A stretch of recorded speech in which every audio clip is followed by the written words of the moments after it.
So hello aspirant, hello everyone. This is Prachi Choubey and you are watching MP exam वाला। जैसा कि आप सभी को पता है कि हमारा एग्जाम MPPSC प्रीलिम्स का एग्जाम बहुत ज्यादा नजदीक आ चुका है एंड आई होप कि आपकी प्रिपरेशन बहुत ही बढ़िया चल रही होगी।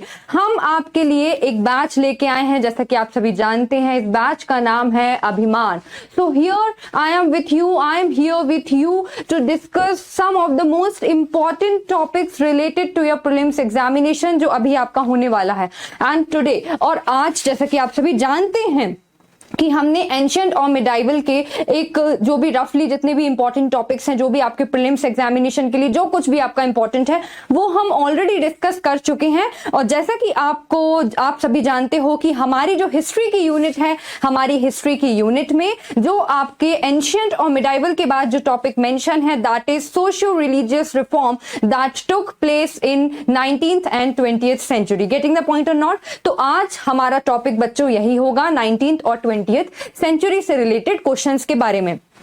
इस टॉपिक को स्टार्ट करने से पहले सबसे पहले तो आपको ये जानना जरूरी है कि भाई ये टॉपिक इंपॉर्टेंट है या नहीं, कि मैम ऐसा ही पढ़ा रही हैं। बिल्कुल बच्चों, आपको ये जानना चाहिए। और मैं आपको बता दूं, ये टॉपिक बहुत ज्यादा इंपॉर्टेंट है। क्यों बहुत ज्यादा इंपॉर्टेंट है ये टॉपिक? इसीलिए इंपॉर्टेंट है बच्चों, उसका रीजन ये है कि आप पिछले साल के if you will take the last year question paper, then you will find, आप देखोगे कि उसमें कहीं ना कहीं एक क्वेश्चन आदि ब्रह्म समाज या आत्मीय सभा या प्रार्थना सभा या थियोसॉफिकल सोसाइटी, या आप कुछ भी देखोगे, क्वेश्चन देखोगे तो एक ना एक क्वेश्चन सोशियो रिलीजियस रिफॉर्म से जरूर आया है। इसीलिए ये टॉपिक आपके लिए बहुत ज्यादा इंपॉर्टेंट हो जाता है। दूसरी चीज आपको ये पता होनी चाहिए कि जब भी हम सोशियो रिलीजियस रिफॉर्म को प्रीलिम्स पॉइंट ऑफ व्यू के हिसाब से पढ़ते हैं तो आपके लिए क्या क्या इंपॉर्टेंट है। Number 1, establishment year. आपको हर ऑर्गेनाइजेशन का जो भी रिफॉर्म हुए हैं वो कब हुए हैं, या अगर कुछ ऑर्गेनाइजेशन स्टैब्लिश हुई है तो वो कब स्टैब्लिश हुई है, इन सब के ईयर आपके फिंगर टिप्स पे होना चाहिए। Getting the point or not? Second चीज आपको ये यहाँ पे पता होना चाहिए कि आखिरकार इस सोसाइटी के, इस ऑर्गेनाइजेशन के, इस रिफॉर्म का फाउंडर कौन है, इनिशिएट किसने किया था। समझ रहे हो मेरी बात की नहीं? फाउंडर। फिर उसके बाद आपको ऑब्जेक्टिव पता होना चाहिए कि आखिरकार अगर ये सोसाइटी, ये रिफॉर्म लाया गया था तो इसका रीजन क्या था। अगर उससे एसोसिएटेड दूसरे भी कोई पर्सन है तो आपको उनका भी नाम पता होना चाहिए। समझ में आ रहा है कि नहीं? So this is how we will be going to move further and we will going to discuss some of the most important facts which is having the probability to come in your examination. Getting the point or not? तो हम बिना देरी करते हुए आज देखेंगे कि हमारे अभिमान बैच में आज हम बेसिकली क्या पढ़ने वाले हैं बच्चों। So today we will be going to discuss the Indian Renaissance, that is socio-religious reform. Indian Renaissance हम पढ़ने वाले हैं। और इंडियन रेनेसा हम पढ़ेंगे तो जैसा कि आप सभी को दिख रहा है, ये इंडियन रेनेसा की कुछ इमेज है कि भाई लोग कुछ काम कर रहे हैं यहाँ पे, जैसा कि आपको दिख रहा होगा। और उसके बाद एक एनलाइटमेंट होता है। किस तरीके से एनलाइटमेंट होगा वो अभी हम देखेंगे। तो सबसे पहले तो यहाँ पे बात हो रही है बच्चों किसकी? यहाँ बात हो रही है रेनेसा की। रेनेसा की मैं बात कर रही हूँ, मतलब आखिरकार ये रेनेसा हुआ क्यों था, ये रेनेसा क्यों हुआ था। तो बच्चों देखिए, जब हम बात करेंगे कि भाई आखिरकार आपका ये रेनेसा क्यों हुआ था, तो सबसे पहले तो just try to understand the meaning of renaissance, that what does the word renaissance means. बच्चों, renaissance means the rejuvenation, revival, rebirth. Basically renaissance का मतलब होता है रीबर्थ। तो यहां पे हम बात करते हैं rebirth of the thoughts, rebirth of the political system, rebirth of the societal norms, rebirth of the society, rebirth of the economic system. Not only that, but it also inculcate within itself about science and technology too. Getting the point or not? तो इस तरीके से Renaissance का मतलब होता है एक rebirth होना बच्चों, रेजुविनेशन होना। किस चीज का रेजुविनेशन? लगभग सभी फील्ड को यहाँ पे इंक्लूड किया जाता है और हर फील्ड से रिलेटेड जो एक रेजुविनेशन हो रहा है, रिवाइवल हो रहा है, रीबर्थ हो रहा है, उसे हम रेनेसा कहते हैं। तो आखिरकार 19 18th और 20th सेंचुरी में ऐसा क्या हुआ कि हमें रेनेसा की जरूरत पड़ी, या रेनेसा इमर्ज हुआ, या रीबर्थ हुआ, या रिवाइवल हुआ? तो ऐसा क्या क्या हुआ बच्चों? तो सबसे पहले तो हम वही जानेंगे। तो यहाँ पे बात हो रही थी किसकी? 18th 19th सेंचुरी में रेनेसा की, कि आखिरकार रेनेसा क्या है? तो रेनेसा मींस रिवाइवल और rebirth. So this I have already explained you that what does the word Renaissance mean. Now we will look into the aspect that what were the causes that why Renaissance comes in 18th to 19th century, 1920th century में आखिरकार what was the reason that Renaissance emerged, है ना, India में क्यों आया? तो reasons को हम थोड़ा सा डिस्कस कर लेते हैं, और जब रीजंस को डिस्कस करेंगे तो जैसा कि आप सभी को दिख रहा है, यहाँ पे दिख रहा है कि नहीं दिख रहा है? क्या दिख रहा है? तो बच्चों आपको दिख रहा होगा कि यहाँ पर एक विमेन है एंड उस विमेन के साथ यहाँ पे एक्सप्लॉइटेशन हो रहा है कि नहीं? So this is just the image which is showing कि यहाँ पे सोसाइटी में there are many social dogmas that were prevailing that time in the society, and that lead किस चीज की तरफ लीड कर जाती है? Lead to the emergence of renaissance. Not only that, हम एक एक करके अगर देखेंगे बच्चों कि आपके कौन कौन सी ऐसी चीजें थी जिसके कारण आपका रेनेसा यहाँ पे इमर्ज हुआ है। तो हम यहाँ पे सबसे पहले तो देखेंगे कि भाई जब रेनेसा की हम यहाँ पे बात करते हैं कि आपका रेनेसा यहाँ पे क्यों हुआ था, तो इसके कारण बहुत सारे आपके रीजंस यहाँ पे देखने को मिलते हैं। जैसा कि मैं आपको बता दूं, यहाँ पे मैं रीजंस की बात करूंगी तो एग्जाम में रीजंस भी पूछा जाता है। क्या पूछा जाता है?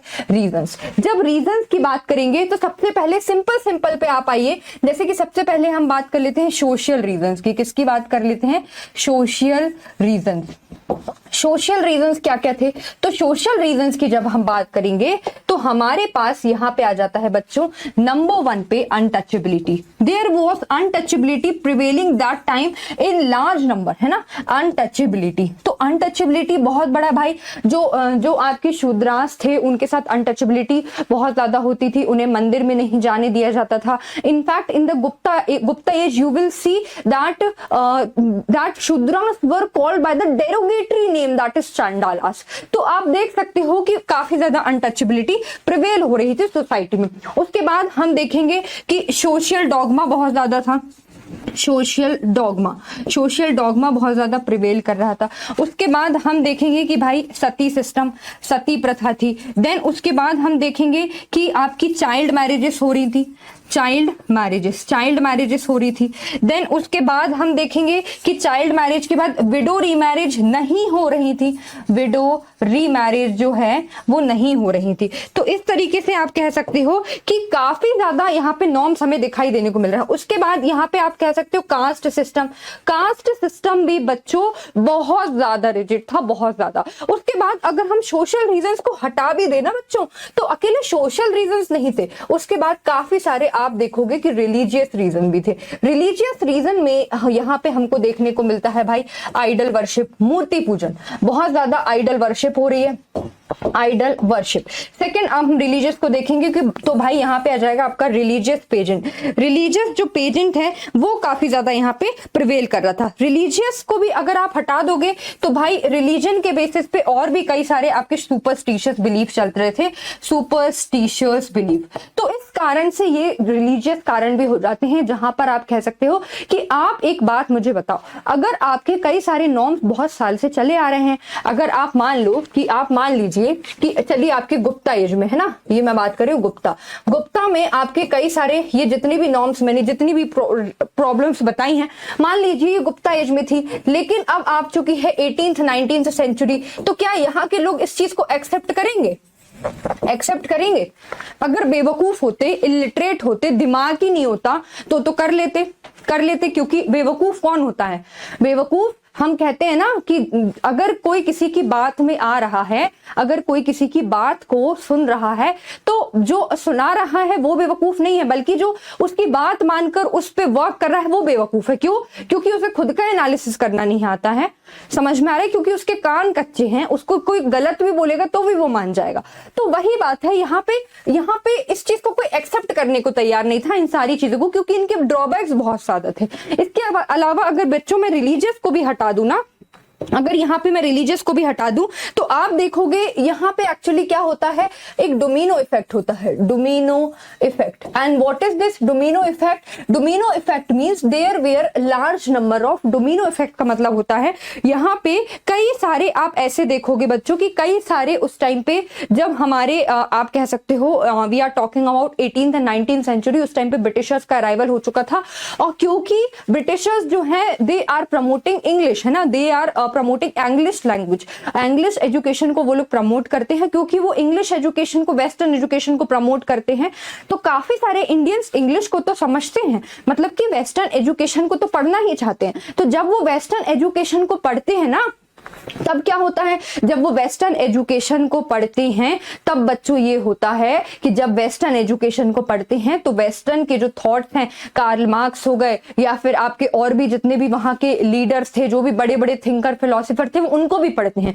उनको पढ़ते हैं तो उनका दिमाग चलने लगता है, दिमाग खुल जाता है कि भाई इंडिया में तो सब गलत हो रहा है, इंडिया में तो ये सारी चीजें गलत हो रही हैं, ब्रिटिशर्स का रूल, डेमोक्रेसी जैसी चीजें भी आती हैं, हालांकि डेमोक्रेसी हम यहाँ डिस्कस नहीं करेंगे।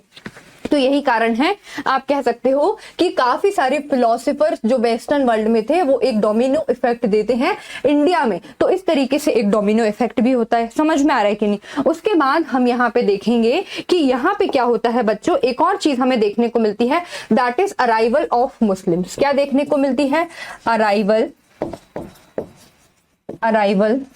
Of Muslims. Arrival of Muslims के कारण यहाँ पे क्या होता है बच्चों, आप देखिए बहुत ज्यादा मुस्लिम्स का इन्वेजन जब हुआ था ना बच्चों, मुस्लिम्स के इन्वेजन के कारण क्या हुआ था कि पर्दा सिस्टम इंट्रोड्यूस हुआ था। अपर क्लास हिंदू में जो विमेन थी उन्होंने पर्दा सिस्टम को अडॉप्ट कर लिया था। इतना ही नहीं, जब मुस्लिम्स का इन्वेजन हुआ था तो प्रोसेलिटाइजेशन चल रहा था, मतलब रिलीजियस का फोर्सफुल कन्वर्शन चल रहा था। नॉट ओनली दैट, जो वहां के, अगर इन्होंने कोई किंगडम को एनेक्स किया है तो वहां की रानियों से, प्रिंसेस से मैरिज हो जाती थी। तो क्योंकि मुस्लिम्स जो हैं, जब इन्वेजन हुआ था एनेक्स करने के बाद जब वो मैरी करते थे तो यहाँ पे ये देखा जाता था कि भाई इस तरीके से जो गर्ल्स हैं, जो इंडियन गर्ल्स हैं, इंडियन विमेन हैं, वो सेफ नहीं है। इसीलिए यहाँ पे जो बाकी के पेरेंट्स थे उनकी आइडियोलॉजी ये बन गई थी कि हम जो हमारी लड़कियां हैं, हमारी जो गर्ल हैं, उनकी जल्दी से मैरिज कर देते हैं ताकि उनकी मुस्लिम से मैरिज ना हो जाए। यही कारण है कि यहाँ पे अर्ली मैरिजेस जो है, चाइल्ड मैरिजेस हमको देखने को मिल गई।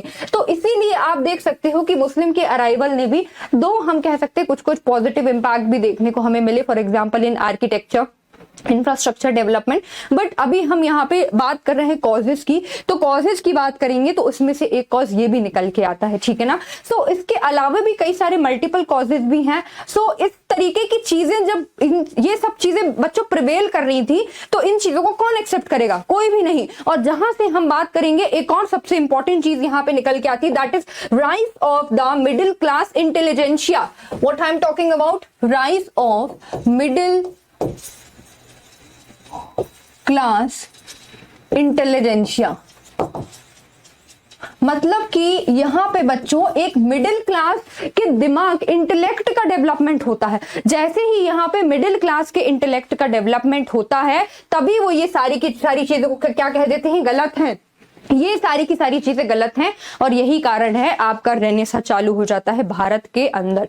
समझ में आ रहा है कि नहीं? समझ में आ रहा है कि नहीं? तो इस तरीके से आपका यहाँ पे रेनेसां चालू होता है। अब हम एक एक करके सारे लीडर्स को देखेंगे, फिलोसोफर, ऑथर, थिंकर, है ना, जो भी आपके नॉवेल्स हैं उनको देखेंगे, उन्होंने क्या कहा था, किस चीज को वो अपोज कर रहे थे। इतने सारे कॉजेस में से कौन कौन से लीडर किस कॉज को पकड़ के उसको हटाना चाह रहे थे।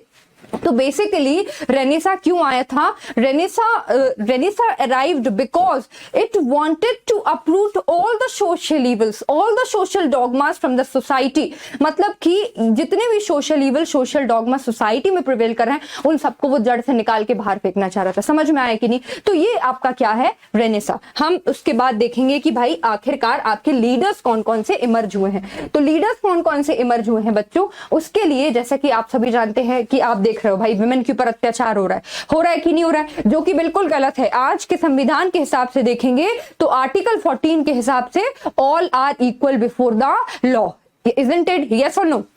बिल्कुल। तो आप देखिए, तो इस तरीके के अत्याचार हो रहे हैं, इसीलिए यहाँ पे बात हो रही है किसकी? रेनेसा की। और रेनेसा की जब हम बात करेंगे तो सबसे पहले अगर रेनेसा की हम बात करते हैं तो रेनेसा में सबसे पहले बात करने में जो सबसे पहला नाम आता है वो है राजा राम मोहन रॉय। राजा की उपाधि किसने दी थी? अकबर II ने राजा राम मोहन रॉय को राजा की उपाधि देकर सम्मानित किया था। और आज वही राजा राम मोहन रॉय की हम बात करने जा रहे हैं। राजा राम मोहन रॉय वो व्यक्ति हैं जिन्हें फादर ऑफ मॉडर्न रेनेसा के नाम से जाना जाता है। इतना ही नहीं, he is also known as the link between the western society and the eastern society too। समझ में आ रहा है कि नहीं आपको? तो राजा राम मोहन रॉय एक बहुत ही बड़ा नाम है बच्चों, बहुत ज्यादा। being born in an orthodox family, he had always opposed all the superstitious things in his life। पूरे लाइफ जितनी भी उनकी जिंदगी रही, उन्होंने सुपरस्टिशियस थिंग्स को, जो भी सुपरस्टिशियस चल रहे थे, उनको अपोज किया। और वो यही कोशिश करते रहे कि एक सोसाइटी जो है, हम एक मॉडर्न आउटलुक की तरफ, मॉडर्न आउटलुक के बेसिस पे, मॉडर्न आउटलुक की लाइन पे एक सोसाइटी को डेवलप करें।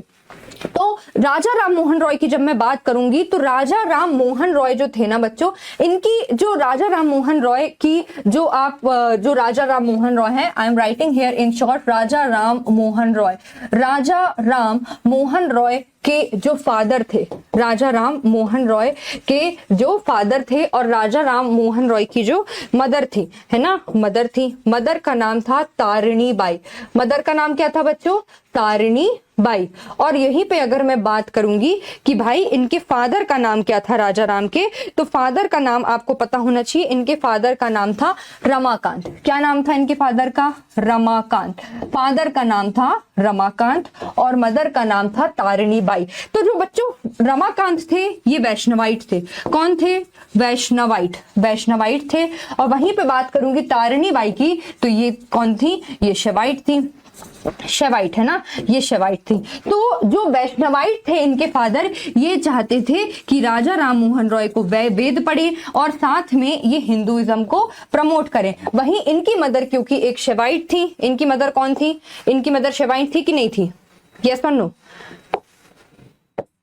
ओके, तो इनकी मदर जो थी बच्चों वो एक शैवाइट थी, इसलिए ये चाहती थी कि मेरा जो बच्चा है वो वेस्टर्न आउटलुक, मतलब कि जो वेस्टर्न टीचिंग है उसको प्रमोट करे। और यही कारण है कि Raja Ram Mohan Roy was the blend of the two. That means he was a rare combination of the blend of the western outlook as well as the Indian outlook। इसीलिए जो राजा राम मोहन रॉय है उन्हें फादर ऑफ मॉडर्न रेनेसा भी कहा जाता है। साथ साथ में उन्हें कहा जाता है कि ये एक्चुअली ब्रिज थे।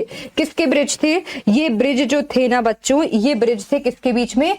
पास्ट और फ्यूचर। ऐसा बोला जाता है कि ये पास्ट और फ्यूचर के बीच की भी कौन थे? ये ब्रिज थे। कौन? राजा राम मोहन रॉय। समझ में आ रहा है कि नहीं? तो राजा राम मोहन रॉय इसीलिए बहुत ज्यादा इंपॉर्टेंट है। इनके जब ब्रदर की, इनके सगे बड़े भाई की जब डेथ हो जाती है बच्चों, तो ये क्या देखते हैं? इनकी छोटी सी स्टोरी है कि जब इनके बड़े भाई की डेथ हो जाती है तो इनकी बड़े भाई की जो वाइफ रहती है उनको फोर्सफुली सती परफॉर्म कर दिया जाता है। जब वो फोर्सफुली उन्हें सती परफॉर्म वो करती हैं और सती होते हुए जब राजा राम मोहन रॉय अपनी आंखों से देखते हैं कि मेरी भाभी सती परफॉर्म कर रही हैं, मतलब उनके रोंगटे खड़े हो जाते हैं। वो डिसाइड कर लेते हैं कि अपने जीवन में मैं विमेन के लिए जरूर रिफॉर्म लेके आऊंगा और सती जैसी चीजों को अबॉलिश करूंगा। और बच्चों हम कह सकते हैं कि अगर सती अबॉलिश हुई है तो उसका एकमात्र कारण है राजा राम मोहन रॉय। और हमें राजा राम मोहन रॉय को सैल्यूट करना चाहिए कि ऑर्थोडॉक्स फैमिली में जन्म होने के बाद भी, है ना, सुपरस्टिशियस जो उनकी फैमिली बिलीव करती थी, अपनी फैमिली के अगेंस्ट जाकर उन्होंने सही दिशा पकड़ी थी और विमेन के लिए वर्क किया था। इसलिए हमें हमेशा याद रखना चाहिए कि हमें हमेशा सही का साथ देना है, ना कि गलत का। चाहे हमें पूरी सोसाइटी से ही क्यों ना अलग होना पड़े, लेकिन हमें सच का साथ नहीं छोड़ना है, क्योंकि जीत किसकी होती है? सच की। Isn't it? तो ये आपके राजा राम मोहन रॉय थे। अब हम प्री से रिलेटेड जो भी फैक्चुअल चीजें हैं राजा राम मोहन रॉय के बारे में वो जान लेते हैं। तो राजा राम मोहन रॉय की जब बात करेंगे तो सबसे पहले अगर आपसे पूछा जाएगा कि फादर ऑफ इंडियन रेनेसा कौन है, तो राजा राम मोहन रॉय। ठीक है। अगर आपसे पूछा जाएगा bridge between past and future कौन है, तो राजा राम मोहन रॉय। राजा राम मोहन रॉय का फादर का नाम पूछ लेंगे तो रमाकांत, मदर का नाम पूछ लेंगे तो तारिणी देवी। फिर आपसे पूछेंगे सबसे इंपॉर्टेंट, राजा राम मोहन रॉय ने ना सिर्फ बच्चों विडो के लिए रिफॉर्म लाए, बट इनको आइडल वर्शिप से बहुत ज्यादा नफरत थी, आइडल वर्शिप इनको बिल्कुल पसंद नहीं थी। इसीलिए 1815 में उन्होंने आत्मीय सभा को स्टैब्लिश किया। ये इंपॉर्टेंट फैक्ट है, नोट डाउन कर लेना। 1815 में आत्मीय सभा को इन्होंने स्टैब्लिश किया, और इस आत्मीय सभा का सिर्फ एक सोल मोटिव था, एक सोल ऑब्जेक्टिव था, that is to oppose the idol worship, that is to renounce the idol worship.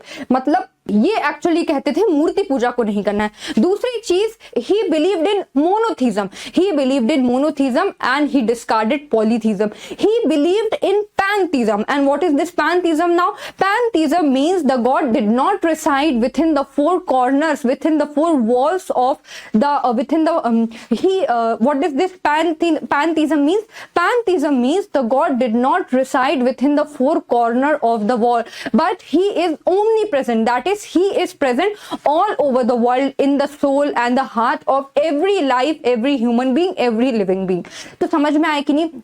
तो ये पैंथीज्म के कॉन्सेप्ट पे बिलीव करते थे, मोनोथीज्म को प्रपोर्ट करते थे, आइडल वर्शिप को एकदम क्या करते थे, मना करते थे। तो ये सारे के सारे जो ऑब्जेक्टिव्स हैं ये किसके थे? आत्मीय सभा के थे, जो कि 1815 में राजा राम मोहन रॉय ने फाउंड की थी। समझ में आया कि नहीं? उसके बाद इन्होंने जो एक वेदांत कॉलेज की भी स्टैब्लिशमेंट की थी इन द ईयर 1825, ये भी पेपर में पूछा जाता है, तो ये भी आपको पता होना चाहिए। उसके बाद बच्चों आगे हम देखेंगे कि इन्होंने आत्मीय सभा, जैसे कि हम देख रहे हैं भाई, इन्होंने फाउंड किया था 1815 में।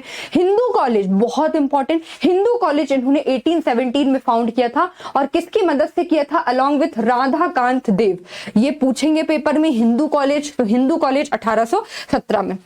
फिर इन्होंने बंगाली मैगजीन, एक बंगाली मैगजीन थी वीकली, उसका नाम है संवाद कौमुदी, संवाद कौमुदी, इसको भी इन्होंने फाउंड किया था। उसके बाद he was the first Indian newspaper edit published and managed by Indian, मतलब कि एक ये पहला ऐसा इंडियन का न्यूज़पेपर था, इंडियन न्यूज़पेपर था जिसे मैनेज और पब्लिश किसने किया था बच्चों? तो इंडियन ने किया था। ये भी फैक्ट आपको पता होना चाहिए। उसके बाद यहाँ पे बात करेंगे कि इनकी एक और मैगजीन का नाम है मिरात उल अकबर। जो मैं आपको मैगजीन, न्यूज़पेपर, इनकी कोई भी कृति, इनकी कोई भी राइटिंग बता रही हूं, that is important for you, PSC में पूछा जाता है। समझ गए कि नहीं समझ गए? फिर उसके बाद मोनोथीज्म में बिलीव करते थे, आइडल वर्शिप को ये अपोज करते थे।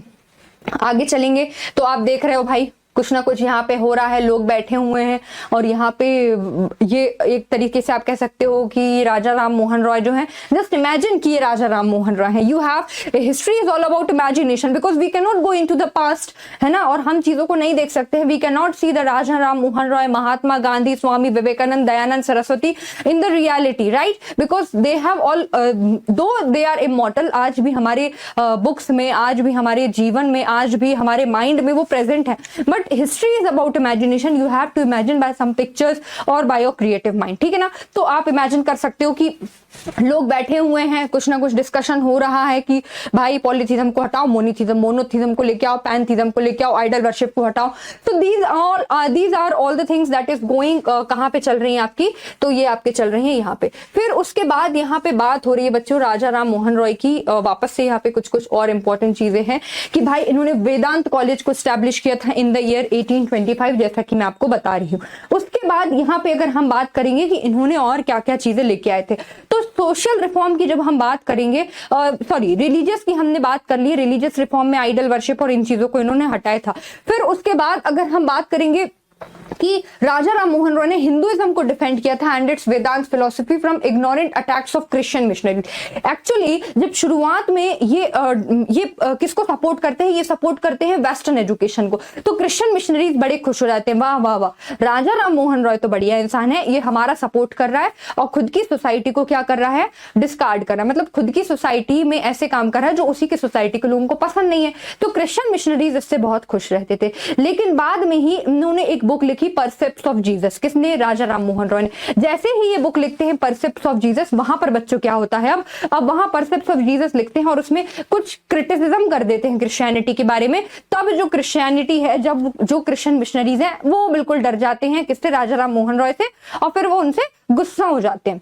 किससे? क्रिश्चियन मिशनरी से। तो जैसे ही वो गुस्सा होते हैं तो क्रिश्चियन मिशनरीज, क्योंकि प्रोसेलिटाइजेशन कर रही थी, क्रिश्चियन मिशनरीज आके लोगों को कन्वर्ट कर रही थी, इसीलिए ये खुद के हिंदुइज्म धर्म को भी बाद में क्या करते हैं? प्रोटेक्ट करते हैं। समझ में आया कि नहीं? उसके बाद हम देखेंगे कि इन्होंने कहा था कि जो वेदांत है, वेदांत जो कि हम लास्ट में, वेदांत जो है वो लास्ट में लिखे गए थे, जो कि पूरा का पूरा सार है वेदों का। तो वेदांत जो है वो बताए गए थे कि वेदांत जो है भाई वो लॉजिकल हैं, फालतू के नहीं है, इसलिए उसको पढ़ा जाए, उससे सीखा जाए, उसको एनालाइज किया जाए, जो सही चीज है उसको लिया जाए। अगर बच्चों 100 भी चीज होती है, 100 चीज में से भी अगर 99 चीजें नेगेटिव है, 99 चीजें खराब है और एक चीज सही है, तो आपके लिए एक जो चीज सही है ना, वही वजह बन जानी चाहिए एक सही डायरेक्शन में जाने के लिए। समझ में आ रहा है कि नहीं? उन 99 चीजों को छोड़ दो, एक सही, अगर आपके इतने सारे लोग आपके घर में अपोज कर रहे हैं, पढ़ाई को लेके प्रेशर डाल रहे हैं, लेकिन अगर आपके पेरेंट्स सपोर्ट कर रहे हैं तो बस उनके लिए आप अधिकारी बन जाओ। समझ में आ रहा है कि नहीं? उन्हीं के लिए बस वर्क कर लो आप। तो वही है, यही वो बताया गया है कि भाई यहाँ पर कि इन्होंने वेदांत को स्टैब्लिश किया है रीजंस के ऊपर। फिर उसके बाद यहाँ पे आप देखोगे वेदांत कॉलेज में ना सिर्फ हिंदुइज्म बल्कि वेस्टर्न एजुकेशन भी प्रोवाइड की जाती थी, because he always work on rational things पे बिलीव करते थे। कौन? राजा राम मोहन रॉय। उसके बाद अगर हम बात करेंगे कि भाई एडमिनिस्ट्रेशन से रिलेटेड और जुडिशरी से रिलेटेड इन्होंने क्या क्या वर्क किए थे, तो इन्होंने बात की थी कि भाई सेपरेट कर दो एग्जीक्यूटिव का जुडिशरी का एग्जीक्यूटिव से सेपरेशन होना चाहिए। ये किसने बोला था? तो ये राजा राम मोहन रॉय ने बोला था, ये आपको पता होना चाहिए। फिर abolition of taxes, tax free land की इन्होंने बात करी थी। ठीक है, उसके बाद यहां पर बात करेंगे तो Roy was oppose to Sanskrit system of education because it would keep country in darkness. He supported western education, है ना। ये एक्चुअली वेस्टर्न एजुकेशन को सपोर्ट करते थे, ये मैं आपको पहले ही बता चुकी हूँ, क्योंकि ये मानते थे कि वेस्टर्न जो सोसाइटी है उसमें कई सारी चीजें ऐसी हैं जो हमें सीखनी चाहिए, है ना। जैसे कि आप देख सकते हो एबॉलिशन ऑफ सती, अगर नहीं हुआ होता उस टाइम पे तो आज भी सती चल रहा होता और विमेंस के साथ आप कह सकते हो कई सारी बदसलूकी हो रही होती। हालांकि इस बात को नहीं नकारा जा सकता है कि आज भी जिस तरीके के क्राइम इवेंट्स हम न्यूज़पेपर में पढ़ते हैं वो completely it is in human activities. It shiver my soul too, मेरी शिवर को भी सोल कर देते हैं जब मैं पेपर में पढ़ती हूं कि इस पर्टिकुलर गर्ल के ऊपर पेट्रोल डालकर उसको जला दिया गया, या फिर इस पर्टिकुलर गर्ल को टुकड़े कर करके उसके हिस्से कर करके इस तरीके से उसके साथ इन ह्यूमन एक्टिविटी की गई है। It is really a shameful scar on the human who are doing such activities, है ना। तो यही कारण है कि हमें कुछ ना कुछ वेस्टर्न, इन्होंने बताया था कि वेस्टर्न सोसाइटी से हमें कुछ ना कुछ सीखना चाहिए because there are many positive things in that, है ना। तो दिस वॉज राजा राम मोहन रॉय। उसके बाद हम बात करते हैं कि एक्चुअली राजा राम मोहन रॉय की बात करेंगे। राजा राम मोहन रॉय ने बच्चों 1828 में ब्रह्म समाज ऑफ इंडिया को फॉर्म किया था। ये दूसरा इंपॉर्टेंट फैक्ट है जो प्रीलिम्स में पूछा जाता है आपसे।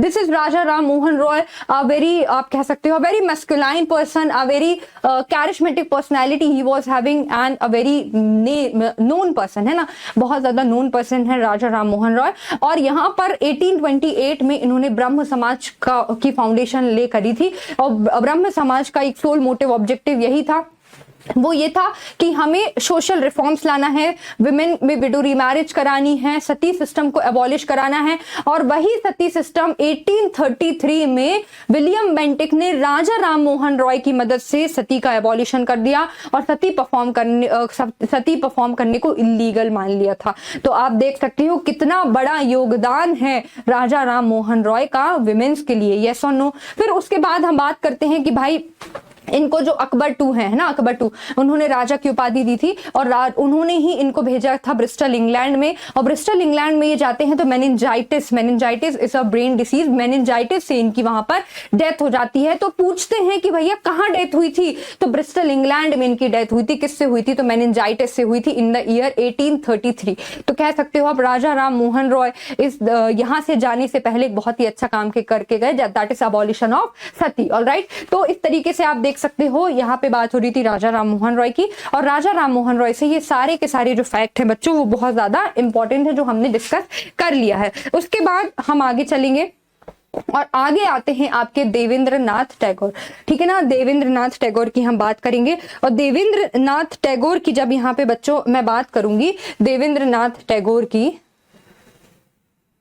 ओके, देवेंद्रनाथ टैगोर की यहाँ बात हो रही है। देवेंद्रनाथ टैगोर को हम देखेंगे कि भाई आखिरकार देवेंद्रनाथ टैगोर ने यहाँ पे क्या किया। तो सबसे पहले तो जो देवेंद्रनाथ टैगोर थे, देवेंद्रनाथ टैगोर जो थे, है ना, देवेंद्रनाथ टैगोर की मैं बात कर रही हूँ। देवेंद्रनाथ टैगोर ने एक सोसाइटी फॉर्म की थी, दैट इज तत्वबोधिनी सभा। एग्जाम में पूछी जाती है what is Tattvabodhini Sabha. Tattvabodhini Sabha was the Sabha founded by Debendranath Tagore in the year 1839। 1839 में इसको फाउंड किया गया था और इसके जो प्रिंसिपल्स थे that was similar to Brahmo समाज। ब्रह्म समाज के जैसे ही थे, ब्रह्म समाज जैसे ही इसके क्या थे, प्रिंसिपल्स थे। मतलब abolition of early marriages, Sati abolish करो, विडो रीमैरिज को प्रमोट करो, ये सारे के सारे किसके थे, तो ये आपके देवेंद्रनाथ टैगोर के जो उन्होंने सभा बनाई थी तत्वबोधिनी सभा को और क्या कहते हैं, तो यहां आपको दिख रहा होगा तत्वरंजनी सभा। क्या लिखा हुआ है, तत्वरंजनी सभा। इसको तत्वरंजनी सभा भी कहा जाता है, तत्वरंजनी सभा भी कहा जाता है, इसलिए ये बहुत ज्यादा इंपॉर्टेंट है। देन उसके बाद हम ऑलरेडी देख चुके हैं कि भाई मेन ऑब्जेक्टिव क्या था, तो promotion of religious inquiry and dissemination of the knowledge of Upanishad. तो ये एक्चुअली जैसे मैंने आपको बताया कि इसके बाकी के वर्क जो है ब्रह्म समाज जैसे ही सिमिलर थे, तो बिल्कुल सिमिलर थे, लेकिन इनकी थोड़ी सी फिलॉसफी में, थोड़े से ऑब्जेक्टिव में सिर्फ यही डिफरेंस था बच्चों। वो डिफरेंस ये था कि इन्होंने किसको प्रमोट किया था, religious inquiry and dissemination of the knowledge of Upanishad. मतलब कि उपनिषद में जो लिखा है वो लॉजिकल है, वो रैशनल है। हालांकि उपनिषद में क्या लिखा है, उपनिषद में क्या है, पूछ लेंगे प्री में, उपनिषद में क्या है, तो उपनिषद में फिलॉसफीज हैं। क्या है उपनिषद में, फिलॉसफीज हैं। तो उनको ये क्या करते थे, डिसेमिनेशन, मतलब उसको इम्पार्ट करते थे, जो उपनिषद में लिखा है उसे ये इम्पार्ट करते थे। उसके बाद इनके जो बहुत सारे प्रोग्राम्स थे वो ब्रह्म समाज से ही कनेक्टेड थे, ये हमने देखा। उसके बाद यहाँ पे बात करेंगे, यहाँ पे जैसे इन्होंने लिखा 1840 में इन्होंने तत्वबोधिनी स्कूल को फाउंड किया था और पहले टीचर किसको बनाया था, अगेन इंपॉर्टेंट, अक्षय कुमार दत्त। किसको बनाया था, अक्षय कुमार दत्त। अक्षय कुमार दत्त जो है इसको इन्होंने पहला टीचर बनाया था। ओके, आगे हम चलते हैं और यहाँ पे बात हो रही है फिर से एक और इंपॉर्टेंट चीज है बच्चों। जैसा कि हमें पता है कि आपके ये जो है आपके कौन है, ये आपके देवेंद्रनाथ टैगोर हैं जिनकी बात कर रहे थे हम। This is Debendranath Tagore. अब देवेंद्रनाथ टैगोर की हम बात कर रहे थे। देवेंद्रनाथ टैगोर ने तत्वबोधिनी सभा को 1839 में बनाया था, ये तो याद है कि नहीं। वहीं पे 1842 में ये किसको ज्वाइन कर लेते हैं, ब्रह्म समाज को। ब्रह्म समाज को ज्वाइन करते हैं जो कि राजा राम मोहन रॉय ने स्टैब्लिश किया था। तो आपसे पूछ लिया जाए कि भाई देवेंद्रनाथ टैगोर ने ब्रह्म समाज को कब ज्वाइन किया, तो कौन से ईयर में ज्वाइन किया, 1842। समझ गए कि नहीं, 1842। अब आ जाते हैं भाई आपके Keshav Chandra Sen, again a very legendary personality, very important personality for your prelims point of view. Keshav Chandra Sen एक ऐसे पर्सन थे जो समय से भी ज्यादा आगे का सोचते थे। Means he was the person that is ahead of time, आगे थे, समय के आगे ज्यादा सोचते थे। कैसे सोचते थे मैम, ऐसा सोचते थे बच्चों कि अभी हमने देखा भाई ब्रह्म समाज सदी पे बात कर रही है, बिल्कुल कर रही है ना, विडो रीमैरिज करेंगे, बिल्कुल बहुत अच्छी बात है, करेंगे, है ना। और उसके बाद हमने आगे देखा देवेंद्रनाथ टैगोर उपनिषद रिलीजियस चीजों पे बात कर रहे हैं, उसकी इंफॉर्मेशन को डिसेमिनेट कर रहे हैं, and somewhat he was related to Brahmo Samaj of India too, isn't it. लेकिन यहां पे आते हैं केशव चंद्र सेन। केशव चंद्र सेन की जब बात करेंगे तो he was ahead of time, that means here he is talking about intercaste marriage, जो कि हम आज के परिपेक्ष में, दैट इज आज के रिस्पेक्ट में देखते हैं। उस टाइम पे इंटरकास्ट मैरिज तो हुआ था, मतलब कि बहुत बड़ी बात थी। इंटरकास्ट मैरिज मतलब कि क्या कर दिया, मतलब कि नर्क में जाओगे, स्वर्ग ही नहीं मिलेगा, ऐसा चलता था। तो उस टाइम पे इंटरकास्ट मैरिज की बात करते थे, बहुत अच्छी बात थी, बहुत उन्होंने अच्छा भी सोचा। हालांकि इंटरकास्ट मैरिज फेल होती हैं, सक्सेस होती हैं, वो अभी हमारा मुद्दा नहीं है, ठीक है। इंटरकास्ट मैरिज के बारे में सोचा जो आज के रिस्पेक्ट में हम करते हैं, और उन्होंने कितने साल पहले सोच लिया था। सेकंड, इन्होंने किस पे बात करी थी कि भाई अर्ली मैरिजेस नहीं होगी, मतलब चाइल्ड मैरिज नहीं होनी चाहिए। चाइल्ड मैरिज बहुत ही गलत चीज है, बहुत अच्छी बात है। आज भी आप देख लोगे तो भी संसद में बिल रखा जाता है। किसका बिल रखा गया था कि गर्ल्स की मैरिज एज को 18 से बढ़ाकर 21 कर दो। रखा गया था कि नहीं रखा गया था, बिल्कुल रखा गया था। तो हम देख सकते हैं कि इन्होंने जो आगे होने वाला है उस चीज को पहले ही बोल दिया था, तो he was ahead of time. उसके बाद हम बात करेंगे कि किनकी बात करें, केशव चंद्र सेन की। केशव चंद्र सेन से एक क्वेश्चन बनता है कि इन्होंने ब्रह्म समाज को कब ज्वाइन किया था। तो इन्होंने ज्वाइन किया था बच्चों 1857 में। कब ज्वाइन किया था? 1857 में। अभी तक जब हम देवेंद्र नाथ टैगोर को देख रहे थे तो he was the conservative Muslim who was disseminating, who was propagating the ideas of the Upanishad. Yes और no? but here when we will talk about Keshav Chandra Sen, तो यहाँ पे ये कंजर्वेटिव मुस्लिम नहीं थे, कंजर्वेटिव हिंदू नहीं थे, है ना, ये कंजर्वेटिव नहीं थे। He was radical and believe in intercaste marriage, और बहुत सारी कई सारी चीजों में बिलीव करते थे, सुपरस्टिशियस में बिलीव नहीं करते थे। तो यही कारण है बच्चों, ब्रह्म समाज को ये भी ज्वाइन करते हैं, देवेंद्र नाथ टैगोर भी ज्वाइन करते हैं। और क्योंकि अब यहाँ पे कंजर्वेटिव ग्रुप बन गया है, रेडिकल ग्रुप बन गया है, इसलिए 1867 में ये दोनों ग्रुप अलग हो जाएंगे। 1867 में अलग हो जाते हैं और देवेंद्र नाथ टैगोर फॉलो करते हैं आदि ब्रह्म समाज को, और ये टेकअप करते हैं किसको? ब्रह्म समाज ऑफ इंडिया को। तो दिस इज केशव चंद्र सेन। सबसे बड़ी गलती जो केशव चंद्र सेन अपनी जिंदगी में करते हैं वो ये करते हैं कि भाई अपनी 13 साल की बेटी सुनित्री, 13 साल की बेटी रहती है सुनित्री, है ना, 13 साल की इनकी बेटी रहती है। This is Keshav Chandra Sen. 13 साल की इनकी बेटी रहती है, उसकी शादी कर देते हैं कूच बिहार के राजा से। खुद ही बताओ, preaching that means talking on principles and preaching corruption. This is same, मतलब कि आप बड़े बड़े मतलब कि नाम बड़े दर्शन छोटे, बड़ी बड़ी बातें कर रहे हो और काम खुद की बेटी की शादी करा दी। समझ में आ रहा है कि नहीं आ रहा है? तो आप अगर कुछ कह रहे हो, कुछ आप बता रहे हो, तो उस पे वर्क भी करो, है ना। तो यही कारण है कि 1866 में सिज्म हो जाता है और जो ब्रह्म समाज है वो दो पोर्शन में डिवाइड हो जाती है, that is Brahma Samaj of India and आदि ब्रह्म समाज। आदि ब्रह्म समाज जो है उसको कौन आगे ले गया था? That was Devendra Nath Tagore, and Brahmo Samaj of India it was taken forward by Keshav Chandra Sen. तो इनके बारे में आपको दिख रहे हैं, दिस इज केशव चंद्र सेन।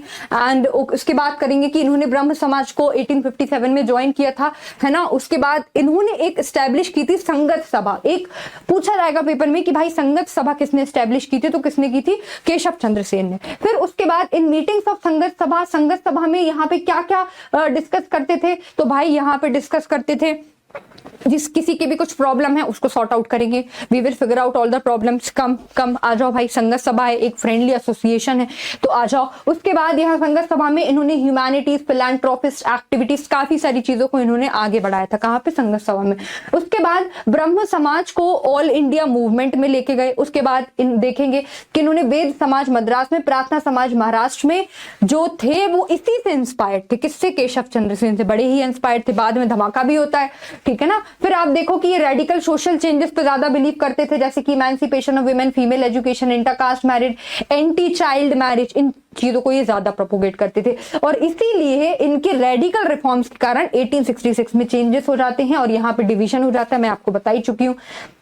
और क्या होता है भाई? ब्रह्म समाज, देवेंद्र नाथ, ब्रह्म समाज ऑफ इंडिया जो है सॉरी, यहाँ पे देखेंगे कि जो देवेंद्र नाथ टैगोर है, देवेंद्र नाथ टैगोर, वो यहाँ पे ले लेते हैं आदि ब्रह्म समाज। एक्चुअली यहाँ पे थोड़ा सा गड़बड़ लिखा गया है, बट कोई बात नहीं, आप समझ गए हो ना। आदि ब्रह्म समाज जो है वो ये ले लेते हैं, ठीक है। और यहाँ पे बात कर रहे हैं किसकी? यहाँ पे बात हो रही है आदि ब्रह्म समाज की। आदि ब्रह्म समाज का स्लोगन क्या है? ब्रह्मनिज्म इज हिंदुइज्म, ये इनका स्लोगन रहता है। आगे चलते हैं हम। This is Keshav Chandra Sen, we have already discuss, and this is about Keshav Chandra Sen की थोड़ी आगे की बारे में बताए गए। जैसे कि इन्होंने सुनीति देवी थी, मैं आपको बता रही थी, इनकी शादी करवा देते हैं, ना, कूच बिहार के राजा से, और इनकी बहुत बड़ी गलती थी, और जो कि बिल्कुल अगेंस्ट था, ब्रह्म समाज एक्ट 1872 के अगेंस्ट था, और इसीलिए सिज्म में भी हो जाता है।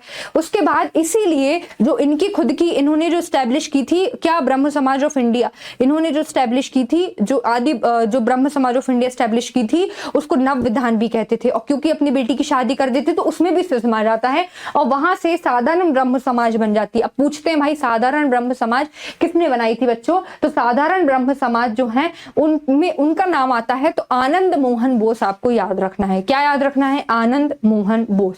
समझ गए कि नहीं? तो आनंद मोहन बोस आपको याद रखना है।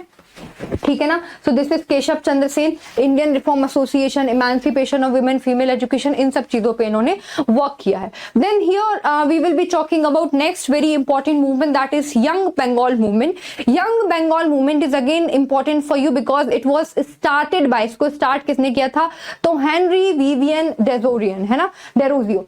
सो हेनरी विवियन डेरोजियो ने स्टार्ट किया था और इनके जो फॉलोअर्स थे उनको डेरोजियंस कहा जाता था। क्या कहा जाता था, डेरोजियंस। इंपॉर्टेंट है, इंपॉर्टेंट है। इसका टाइम पीरियड आप देखोगे तो 1809 से 1831 मतलब ये कंटेम्प्रेरी रहे, ये किसके कंटेम्प्रेरी रहे, राजा राम मोहन रॉय के, राजा राम मोहन रॉय के कंटेम्प्रेरी रहे। सबसे पहली बात तो ये पूछा जाता है कि भाई यंग बंगाल मूवमेंट चालू किसने की थी, तो पता होना चाहिए हेनरी विवियन डेरोजियन ने चालू की थी। इनके जो फॉलोअर्स थे उनको डेरोजियंस कहा जाता था।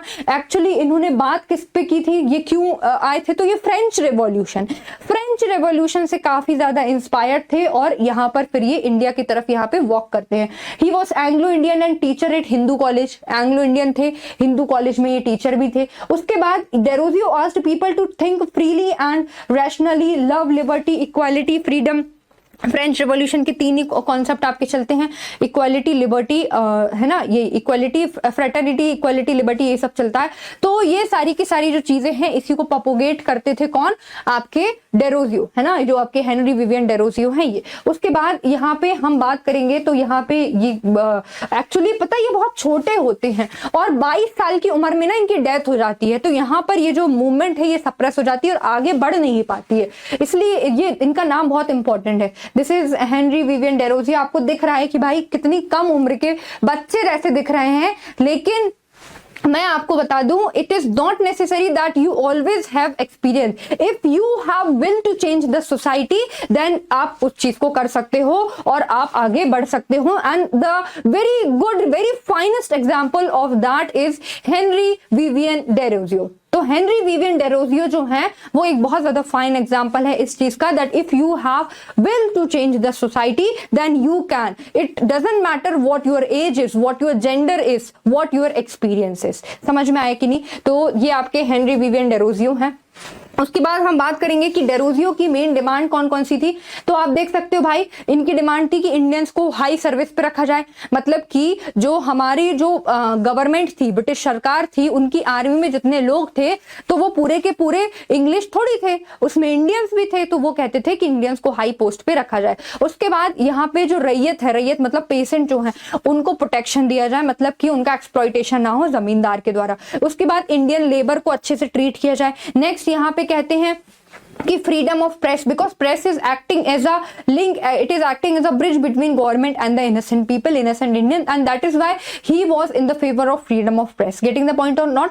उसके बाद यहाँ पे इन्होंने बात करेंगे फॉर्मेशन, एक फॉर्मेशन किया था, that is academic association in Hindu college, और इसका जो सेक्रेटरी है उमा चरण बसु को इन्होंने बनाया था। ठीक है, तो आपको यही याद रखना है। और बहुत कम उम्र में, जैसा कि मैं बता रही थी, कोलेरा से इनकी यंग एज, सिर्फ 22 साल की उम्र में इनकी डेथ हो जाती है और उसके बाद इस मूवमेंट का ज्यादा कुछ हमें देखने को नहीं मिलता है। ओके, उसके बाद यहाँ पे बात हो रही है बच्चों धर्म सभा की। धर्म सभा की बात हो रही है। धर्म सभा थोड़ा इंपॉर्टेंट है आप लोगों के लिए, देख लेते हैं क्या क्या इंपॉर्टेंट है इससे रिलेटेड।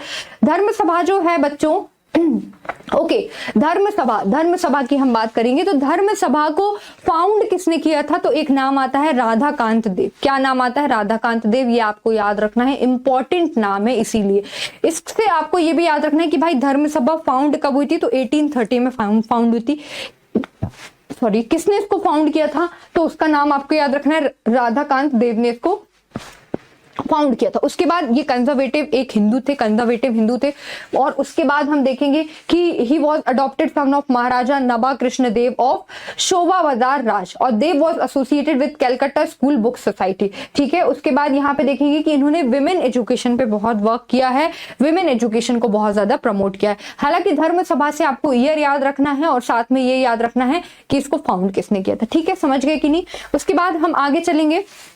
उसके बाद इन्होंने डेविड हरे को हेल्प किया था, किसके लिए, फाउंड करने में हिंदू कॉलेज। तो ये आपको पता होना चाहिए।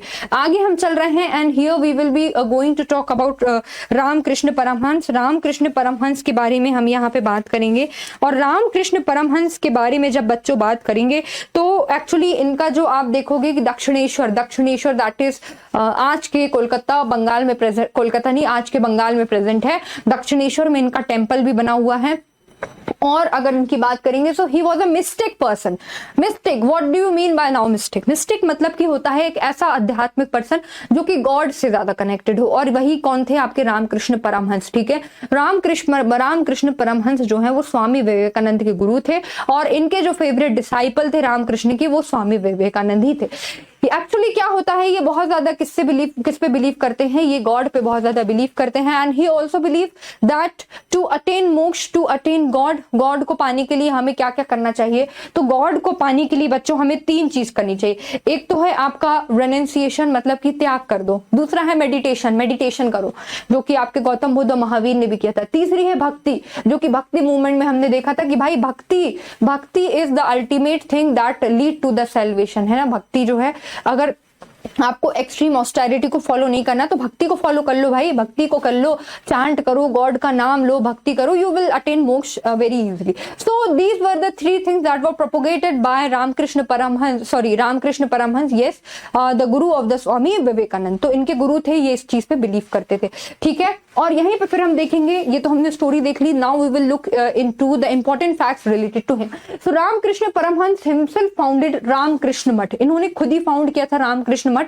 हालांकि रामकृष्ण मिशन जो है, जो कि इनकी फिलॉसफीज को आगे प्रमोट करता था, वो फाउंड किया था किसने, स्वामी विवेकानंद ने। तो यहाँ पे हम बात करेंगे, जैसा कि यहाँ पे है कि परमहंस के जो चीफ डिसाइपल हैं वो विवेकानंद है। विवेकानंद का जो ओरिजिनल नाम है दैट इज नरेंद्र नाथ दत्त। क्या नाम है, नरेंद्र नाथ दत्त। अगर हम बात करेंगे कि इनके फादर का नाम क्या था, तो इनके फादर का नाम था विश्वनाथ दत्त। क्या नाम था बच्चों, इनके नरेंद्र, यहाँ पे लिखा हुआ नरेंद्र नाथ दत्त। इनके फादर का नाम था विश्वनाथ दत्त, जो कि एक नोबलिस्ट थे, फिलांथ्रोपिस्ट थे। लेकिन बाद में एक इनके साथ घटना हो जाती है। वो घटना ये होती है कि जो इनके फादर हैं वो काफी ज्यादा बैंक से लोन लेते हैं और इनकी डेथ हो जाती है। तो फैमिली जो है काफी इकोनॉमिक अनस्टेबिलिटी हो जाती है इनके फादर की डेथ के बाद। और फिर ये अपने गुरु रामकृष्ण से कहते हैं कि आप तो भगवान को इतना ज्यादा मानते हो, इतना ज्यादा कनेक्टेड हो, तो मेरी फैमिली के लिए प्रे कर दो कि मेरी फैमिली में सब अच्छा हो जाए। तब इनके जो गुरु हैं वो साफ मना कर देते हैं कि तुम्हारा काम खुद करोगे, तुम्हारी मैसेज को खुद गॉड तक पहुंचाओगे। बिकॉज स्वामी विवेकानंद जो थे, ही वॉज अथीस्ट, वो बिलीव नहीं करते थे गॉड में, समझ रहे हो कि नहीं।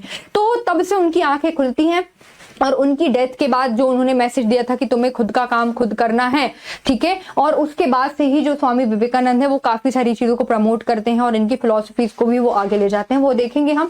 फिर जैसा कि Paramhansa is regarded as the greatest mystic, जैसा कि मैंने आपको बताया, काली के बहुत बड़े वर्शिप थे। Paramhansa lived and worship of Dakshineswar temple, यहाँ पे उनकी वर्शिप होती है, जो कि आज के कोलकाता वेस्ट बंगाल में प्रेजेंट है। Vivekananda was educated in south east church college में इनका वो हुआ था, पार्टिसिपेटेड इन्होंने इनका ये बहुत इंपॉर्टेंट क्वेश्चन है बच्चों। 1893 में इन्होंने वर्ल्ड मतलब कि पार्लियामेंट ऑफ रिलीजन में 1893 में इन्होंने पार्टिसिपेट किया था, जो कि अक्सर पेपर में पूछते, बहुत ज्यादा पेपर में पूछा जाता है कि भाई इन्होंने कब पार्टिसिपेट किया था, तो आपको पता होना चाहिए। इन्होंने पार्टिसिपेट किया था 1893, और शिकागो में जब गए थे तो इन्होंने क्या कहा था वहां के लोगों से, my brothers and sisters of America, मतलब कि अमेरिका के लोगों को भी उन्होंने अपने भाई और बहन की तरह उनको ट्रीट किया था। And that was the moment कि सभी लोग खड़े हो गए थे and they clapped for Swami Vivekananda. The words that were spoken by the Swami Vivekananda, that was really heart touching, बहुत ज्यादा हार्ट टचिंग थे। और यही कारण है कि भाई उनकी जो ख्याति है, उनका जो नेम फेम वैलर है, वो एक एक जगह सब जगह फैलता गया, और 1899 आते आते लगभग वो पूरे वर्ल्ड में मशहूर हो जाते हैं। बात कर रहे हैं कि उनकी पहली विजिट जो थी शिकागो में 1893 में थी, सेकंड विजिट जो उनकी यूएसए में थी वो 1899 में थी, और वहां पर इन्होंने हिस्ट्री ऑफ रिलीजन में पेरिस में इसके बारे में उन्होंने स्पीक किया था। उसके बाद यहाँ बात करते हैं जस्ट अ सेकेंड। तो दिस वॉज, हमने यहाँ पे बात करी बच्चों किसकी, हमने यहाँ पे जस्ट बात करी है, तो हमने यहाँ पे बात की है किसकी, स्वामी विवेकानंद की। अब हम यहाँ पे एक नजर डालेंगे किसके ऊपर, स्वामी दयानंद सरस्वती। स्वामी दयानंद सरस्वती आपके लिए बहुत ज्यादा इंपॉर्टेंट है। स्वामी दयानंद सरस्वती की अगर हम बात करेंगे तो उसके पहले ना आपको थोड़ा सा ये भी पता होना चाहिए, जैसे कि जब मैं बात कर रही थी स्वामी विवेकानंद की, तो उनके बर्थडे के दिन we are celebrating national youth day. कब आता है उनका बर्थडे, 12 जनवरी। 12 जनवरी को उनका बर्थडे आता है। मिसलेनियस का पार्ट है, आप वो समझ जाओगे। मिसलेनियस के पोर्शन में आप इसको मतलब आप इसको टेक आउट कर सकते हो ना, मिसलेनियस का पार्ट है। फिर यहाँ पे बात करेंगे भाई, यहाँ पे बात हो रही है किसकी, हम बात कर रहे हैं स्वामी दयानंद सरस्वती की। स्वामी दयानंद सरस्वती की बच्चों जब हम बात करते हैं तो ये जैसा कि आपको दिख रहा है, ये इमेज है किसकी, स्वामी दयानंद सरस्वती की। स्वामी दयानंद सरस्वती की ये इमेज है। इनकी जब हम बात करेंगे तो मैं आपको बता दूं, एक्चुअली इनका जो जन्म होता है ना बच्चों, वो गुजरात में होता है। कहाँ होता है इनका जन्म, he was born in Gujarat. Gujarat में इनका बर्थ होता है। और उसके बाद क्या होता है कि इनकी जो सिस्टर है उनकी डेथ हो जाती है, और इनके अंकल जो इनका लालन पोषण कर रहे होते हैं उनकी डेथ हो जाती है। और उसके बाद ये अपना घर छोड़कर क्या है, एक नए नॉलेज में, एक नए खोज में निकल जाते हैं कि भाई अब तो कुछ ना कुछ करना है। और यही कारण है कि ये एक जाते हैं और मथुरा में विराजानंद स्वामी से मिलते हैं, जो कि उनके क्या बाद में बनते हैं, गुरु बनते हैं। विराजानंद स्वामी यही कहते हैं कि भाई हिंदुइज्म की जो भावना है वो लोगों में क्या हो चुकी है, वो लोगों में आप कह सकते हो कि वो जा चुकी है, मर गई है। तो मैं चाहता हूं कि जो हिंदुइज्म को रिवाइवल है, हिंदुइज्म को रिवाइवल करने का काम कौन करे, तो वो आप ही करो। और उनकी डेथ के बाद जो भी हिंदुइज्म का रिवाइवल होने का काम है वो स्वामी दयानंद सरस्वती करते हैं। और स्वामी दयानंद सरस्वती जी जो हैं वो इनके जो गुरु हैं वो इनको बताते हैं किसके बारे में, वो बताते हैं वेदों के बारे में। वेदों को पढ़ो, उसको एनालाइज करो। तो वेदों पे बहुत ज्यादा विश्वास करते हैं स्वामी दयानंद सरस्वती। और यही कारण है कि एक स्लोगन देते हैं, that is go back to Vedas. Vedas की तरफ वापस जाओ, उसको पढ़ो, उसको समझो, उसको एनालाइज करो, उसमें क्या चीजें सही लग रही है उसको टेकअप करो, एग्जीक्यूट करो, देन लाइफ को सस्टेन करो। समझ रहे हो कि नहीं। तो ये आपके कौन थे, ये आपके स्वामी दयानंद सरस्वती थे। ही फाउंडेड आर्य समाज। आर्य समाज को ये फाउंड करते हैं इन the year 1879, whose sole motive was to propagate the Vedas and thus he gave the slogan that is go back to Vedas। और इन्होंने ये आर्य समाज को फाउंड कहाँ किया था, तो बॉम्बे में फाउंड किया था। उसके बाद इनकी एक बहुत ही इंपॉर्टेंट बुक है, दैट इज सत्यार्थ प्रकाश, जो कि अक्सर पेपर में पूछी जाती है, आपको पता होना चाहिए। इसके अलावा अगर हम बात करेंगे तो सिर्फ सत्यार्थ प्रकाश नहीं है, इनकी दूसरी बुक का नाम है वेद भाष्य भूमिका, और दूसरी बुक का नाम है वेद भाष्य। वेद भाष्य भूमिका और वेद भाष्य तो लगभग ऑलमोस्ट सिमिलर है, तो इसमें आपको प्रॉब्लम नहीं जा रही होगी। उसके बाद आर्य समाज के बच्चों बहुत सारे प्रिंसिपल्स थे, बहुत सारे नहीं, अगर नंबर पूछेंगे तो 10। There were 10 principles of Arya Samaj इन विच वेद की स्टडी, जो वेद की स्टडी है वो बहुत ज्यादा इंपॉर्टेंट है। मतलब कि आर्य समाज का अगर कोई मेंबर है तो वेद तो उसको पढ़ा ही होना चाहिए, वेद को वो फॉलो करना ही चाहिए। सो दिस इज अबाउट कौन, दयानंद सरस्वती। दयानंद सरस्वती की बात कर रहे थे हम। तो ये आपके बेसिकली कौन है, दयानंद सरस्वती। तो दयानंद सरस्वती बच्चों बहुत ज्यादा इसलिए इंपॉर्टेंट हो जाते हैं। फिर उसके बाद हम आगे चलेंगे और यहाँ पे बात हो रही है अगेन आर्य समाज की। आर्य समाज की जैसा कि हम बात कर रहे थे तो ऑलरेडी हम देख चुके हैं आर्य समाज। आर्य समाज को 1875 में फॉर्म किया था, बॉम्बे में फाउंड किया था। ये भी किसने फाउंड किया था, दयानंद सरस्वती ने फाउंड किया था। ये सारे के सारे फैक्ट बहुत ज्यादा इंपॉर्टेंट है। सरस्वती, दयानंद सरस्वती का ओरिजिनल नाम क्या था, तो मूल शंकर था। ये पेपर में पूछा जाएगा। फिलॉसफी की जितनी चीजें थी, वेद से रिलेटेड, वो किससे सीखी थी, तो मैं आपको बता चुकी हैं, विराजानंद स्वामी। स्वामी विराजानंद जो है वो इनके गुरु थे, उन्हीं से इन्होंने सारी की सारी चीजें सीखी थी, जो कि कहाँ रहते थे, मथुरा में। ये ऑलरेडी स्टोरी में मैं आपको बता चुकी हूँ। उसके बाद काफी ज्यादा डीप स्टडी करने के बाद ये कंक्लूजन में आते हैं कि Aryan were chosen people, Vedas the chosen gospel and India the chosen land, ये ऐसा कहते हैं। उसके बाद आप देखोगे Saraswati considered Vedas as eternal and infallible and Vedas was the source of all knowledge. He considered Vedas to be the source of all knowledge, and this is why, and this is the reason why he promoted that you have to go to Veda and you have to preserve the Hinduism, and इस तरीके से वो slogan देते हैं। तो आप देख सकते हो उसके बाद हम बात करेंगे कि भाई इनने और क्या क्या कहा था। तो बच्चों पेपर में अगर आपसे पूछ लेंगे कि सरस्वती मतलब ये पूछ ले कि इंडियन रॉक ऑफ एजेस, वेदांस को इंडियन रॉक ऑफ एजेस किसने कहा था, तो वो कोई और नहीं है, स्वामी दयानंद सरस्वती ही जी हैं। उसके बाद इन्होंने वेद को ट्रांसलेट भी किया था। बुक्स का नाम ऑलरेडी मैं बता चुकी हूँ, सत्यार्थ प्रकाश, जो कि उन्होंने हिंदी में लिखी थी, लैंग्वेज पूछ लेंगे तो हिंदी है। वेद भाष्य भूमिका इनटू वैदिक कमेंट्री ऑन यजुर्वेद और ऋग्वेद, मतलब कि वेद भाष्य भूमिका जो है वो वेद का ही क्या है, भाष्य मतलब वेद से ही रिलेटेड है। और कौन से वेद के बारे में यहाँ बताया गया है, कमेंट्री है यजुर्वेद और ऋग्वेद से रिलेटेड। तो ये आपके कौन है, स्वामी दयानंद सरस्वती। उसके बाद इन्होंने, क्योंकि वेद मान रहे हैं तो वेद में लिखी हुई चीजों को भी मानेंगे, इसीलिए इन्होंने वर्ण सिस्टम को भी क्या किया था, सपोर्ट किया था। But varna system should be on merit not on birth. आप देखिए कि हमने देखा था कि अर्ली वैदिक एज में जो आपका वर्ण सिस्टम है, दो varna system was prevalent but that was not rigid at that time. And if we will talk about later Rigvedic, then varna system was prevalent and that become rigid too. So what did Swami Dayanand Saraswati, so what did Swami Dayanand Saraswati analyze? He analyzed that he supported the Varna system, but at the same time he also says that I support Varna system, but I'm not in the favor of that Varna system should be based on birth. He said that I am in the favor that Varna system should be based on birth. Varna system should be based on merit, not on birth. समझ में आ गया कि नहीं? मतलब क्या ma'am ने कह दिया, हमको समझ में आया कि नहीं? आई थिंक समझ में आ गया होगा। मतलब वर्ण सिस्टम जो है मेरिट के बेस पे होना चाहिए, बर्थ के बेसिस पे नहीं होना चाहिए, और लेकिन ये वर्ण सिस्टम को मानते थे। फिर उसके बाद ये है कि समाज फिक्स्ड मिनिमम मैरिज एज, इन्होंने जो मिनिमम मैरिज एज की थी वो की थी 25 ईयर्स फॉर बॉयज और 16 ईयर्स फॉर गर्ल्स। तो ऐसा क्यों भाई? बॉयज बाद में मैच्योर होते हैं, गर्ल्स जल्दी मैच्योर हो जाती हैं, ऐसा है क्या? सो that is quite debatable topic. काफी सारे बॉयज जो है इसके अगेंस्ट में चले जाते हैं, काफी सारी गर्ल्स खुश हो जाती हैं, तो ठीक है, कभी गर्ल्स खुश भी हो गई तो कोई बात नहीं।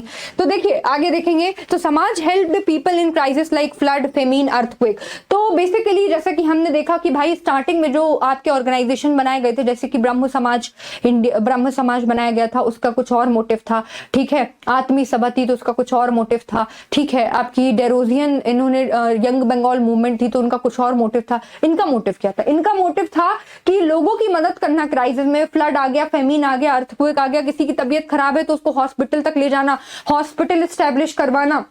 और यही कारण है कि आर्य समाज जो कि बॉम्बे में फाउंड हुआ था, वो वहीं पे पंजाब, लाहौर, गुजरात, राजस्थान, ये सारी की सारी जगह बच्चों बहुत ज्यादा फेमस हो गया। और इसका हेडक्वार्टर अगर पूछ लेंगे तो इसका हेडक्वार्टर कहाँ पे था? लाहौर में था। सो दिस इज अबाउट आपका आर्य समाज। उसके बाद हम चलेंगे शुद्धि मूवमेंट। अगेन वेरी इंपॉर्टेंट, बहुत ज्यादा इंपॉर्टेंट है, बहुत ज्यादा क्या है, इंपॉर्टेंट है शुद्धि मूवमेंट। सो पूछा जाता है कि भाई शुद्धि मूवमेंट सबसे पहले किसने स्टार्ट करी थी? तो Shuddhi movement was started in the 20th century by the Arya Samaj, and it was basically done to pure all the Hindu which has been converted into Islam or which has been converted into Christianity, because at that time proselytization was prevailing in large number, and this is the reason कि आखिरकार आपके जो स्वामी दयानंद सरस्वती हैं, आर्य समाज है, उन्होंने ये decision लिया कि हमें शुद्धि मूवमेंट करनी पड़ेगी, क्योंकि आप सभी ऑलरेडी जानते हैं वेदों पे विश्वास करते थे ये, है ना। सो दिस इज अबाउट शुद्धि मूवमेंट। पूछेंगे किसने चालू किया था, तो आपके इसमें आ जाएंगे स्वामी दयानंद सरस्वती। यहाँ पे बीच में रामकृष्ण मिशन की एक बच्चों ये आ गई है, जबकि हम जानते हैं रामकृष्ण मिशन स्वामी विवेकानंद ने शुरू किया था। So don't get confuse between Swami Dayanand Saraswati and Swami Dayanand Saraswati and Swami Vivekananda. Actually people got confused between the two, and this is the reason why they mark the wrong answer in the prelims examination, because there is much confusion between the two। तो आप कोई trick बना सकते हो भाई, विवेकानंद से related कोई दोस्त हो, विवेक वगैरह, उससे बना लेना। और दयानंद सरस्वती से ऐसे बना लो कि भाई बहुत दया आती है इनको देख के, कुछ भी ट्रिक बना लो ताकि आपको कंफ्यूजन ना हो। तो रामकृष्ण मिशन पूछेंगे, तो रामकृष्ण मिशन जो है इसको वेदांत मूवमेंट भी कहते थे। इसको चालू किसने किया था? तो स्वामी विवेकानंद ने चालू किया था। डेट के साथ याद रखनी है, 1 मई 1897 को इन्होंने चालू किया था। उसके बाद इनके जो मेन प्रिंसिपल्स थे वो कर्म योग पे ज्यादा बिलीव करते थे, और साथ में health care, disaster relief management, tribal welfare, elementary, higher education, culture, इन सब ये सारी की सारी चीजों को कौन प्रमोट करता था? Ramakrishna mission. This is Belur Math. Belur मठ, ये आपका बेलूर मठ है। प्राइम मिनिस्टर मोदी जी दिख रहे होंगे भाई, इन्होंने विजिट किया था। तो this is the image of Belur Math, जो कि हमें बहुत ही खूबसूरत इमारत दिख रही है, काफी स्ट्रॉन्ग इमारत दिख रही है। यस और नो? तो दिस इज बेलूर मठ, आप देख सकते हो। ठीक है, एक बार इमेज देख लिया आपने। काफी सारे मॉन्क भी यहाँ पे खड़े हुए, आई थिंक मॉन्क हैं कि नहीं, कि इन्होंने सिर्फ अटायर को चेंज कर दिया। Okay okay, so that is not the point of discussion for us. So moving forward, now we will be going to discuss some of the important movement that were prevailing in the southern India. और southern India में आपके कौन कौन सी important movement है, हम उसके बारे में देख लेते हैं। तो सबसे पहले जो यहाँ पे नाम आ रहा है, दैट इज जस्टिस मूवमेंट। किसका नाम आ रहा है बच्चों? जस्टिस मूवमेंट का बात, जस्टिस मूवमेंट की बात आ रही है। It was started by non Brahmin citizen of Madras, जैसे कि TM Nair, Tyagaraja Chettiar, then Raja of Panagal. They came together and form South Indian Liberation Federation which was known as Justice Party. यहाँ पे ये लोग, जस्टिस मूवमेंट की हम बात करते हैं तो यहाँ पे ये लोग आ जाते हैं। साउथ इंडियन लिबरेशन फेडरेशन ये फाउंड करते हैं। इसमें आप ऑलरेडी देख चुके हो भाई, नायर, त्यागराज और राजा ऑफ पनगल ये सब रहते हैं। अब बच्चों ये हुई क्यों रहती है भाई, ये भी देख लेते हैं। आप पूछोगे कि मैम ये हुआ क्यों है, हमें ये बता दो। ये साउथ के हमको वैसे याद नहीं होते हैं, साउथ का नाम देख के हम डर जाते हैं। तो मैं आपको बता देती हूँ, एक्चुअली यहाँ मद्रास प्रेसिडेंसी में क्या था। मद्रास प्रेसिडेंसी में ये जो एरिया है जहाँ पे ये मूवमेंट स्टार्ट हुई थी, there were only 3% of Brahmins. Brahmin की जो परसेंटेज थी that was about 3% and the 97% population was non Brahmin. Despite there was majority of non Brahmin, despite there was majority of non Brahmins, legislative seats were occupied by Brahmins. मतलब कि बहुत ज्यादा number में non Brahmins से, लेकिन लेजिस्लेटिव सीट्स जो थी वो ब्राह्मण्स को दे दी जाती थी। तो भाई ब्राह्मण्स को दो, मना नहीं किया है, लेकिन हमें क्यों नहीं दे रहे हो? हमें तो दो ना, हमने ऐसे क्या कर दिया है, जबकि हम तो मेजॉरिटी में हैं, हम लोग तो इतने ज्यादा अमाउंट में हैं। हमसे अगर ये चीजें छीन लोगे तो हम कैसे काम करेंगे? इसीलिए ये सब मिलकर एक सोसाइटी बनाते हैं और इसीलिए ये लोग मांग करते हैं कि हमें भी सीट मिलनी चाहिए, पॉलिटिकल रिप्रेजेंटेशन मिलना चाहिए। बिकॉज यहाँ पे पॉलिटिकल रिप्रेजेंटेशन लैक हो रहा है और यही कारण है कि ये लोग अपने आप को इंफीरियर मानने लगते हैं। तो इसीलिए यहाँ पे ये क्या करते हैं, जस्टिस सोसाइटी को फॉर्म करते हैं। साथ में एक ये आप कह सकते हैं न्यूज़पेपर लॉन्च करते हैं जिसका नाम रहता है जस्टिस। ये पॉइंट आपको पता होना चाहिए। अब यहाँ पे एक्चुअली क्या हो रहा है, इसको क्यों बनाया गया था? तो जैसा कि आप देख रहे हो यहाँ पे बनाया गया था। ये क्यों किया था? तो that was the reaction to domination of Congress in Madras by Brahmin and upper caste. क्योंकि कांग्रेस का जो डोमिनेशन है वहां पे वो किसके ऊपर है, मतलब कि कौन उसको ऑक्यूपाई किया है? Brahmin and upper caste. This is the reason justice movement. And if the year पूछेंगे कि भाई कब चालू हुआ था, तो 1916 याद रख लेना, 1916 में हुआ था। ठीक है, आगे चलते हैं। सेल्फ रिस्पेक्ट मूवमेंट, अगेन बच्चों सेल्फ रिस्पेक्ट मूवमेंट आपके लिए बहुत ज्यादा इंपॉर्टेंट हो जाती है। सेल्फ रिस्पेक्ट मूवमेंट की अगर हम बात करते हैं तो यहाँ पे क्या होता है ना बच्चों, सेल्फ रिस्पेक्ट मूवमेंट की, तो सेल्फ रिस्पेक्ट मूवमेंट की बात करेंगे तो इनसे जो एसोसिएटेड पर्सन है वो है ईवी रामास्वामी नायकर। किसका नाम है यहाँ पे, किसका नाम मैंने लिया है? तो यहाँ पे मैंने लिया है ईवी रामास्वामी नायकर। अब ये जो ईवी रामास्वामी नायकर हैं ये काफी सारे टाइम से कांग्रेस के मेंबर रहे हैं।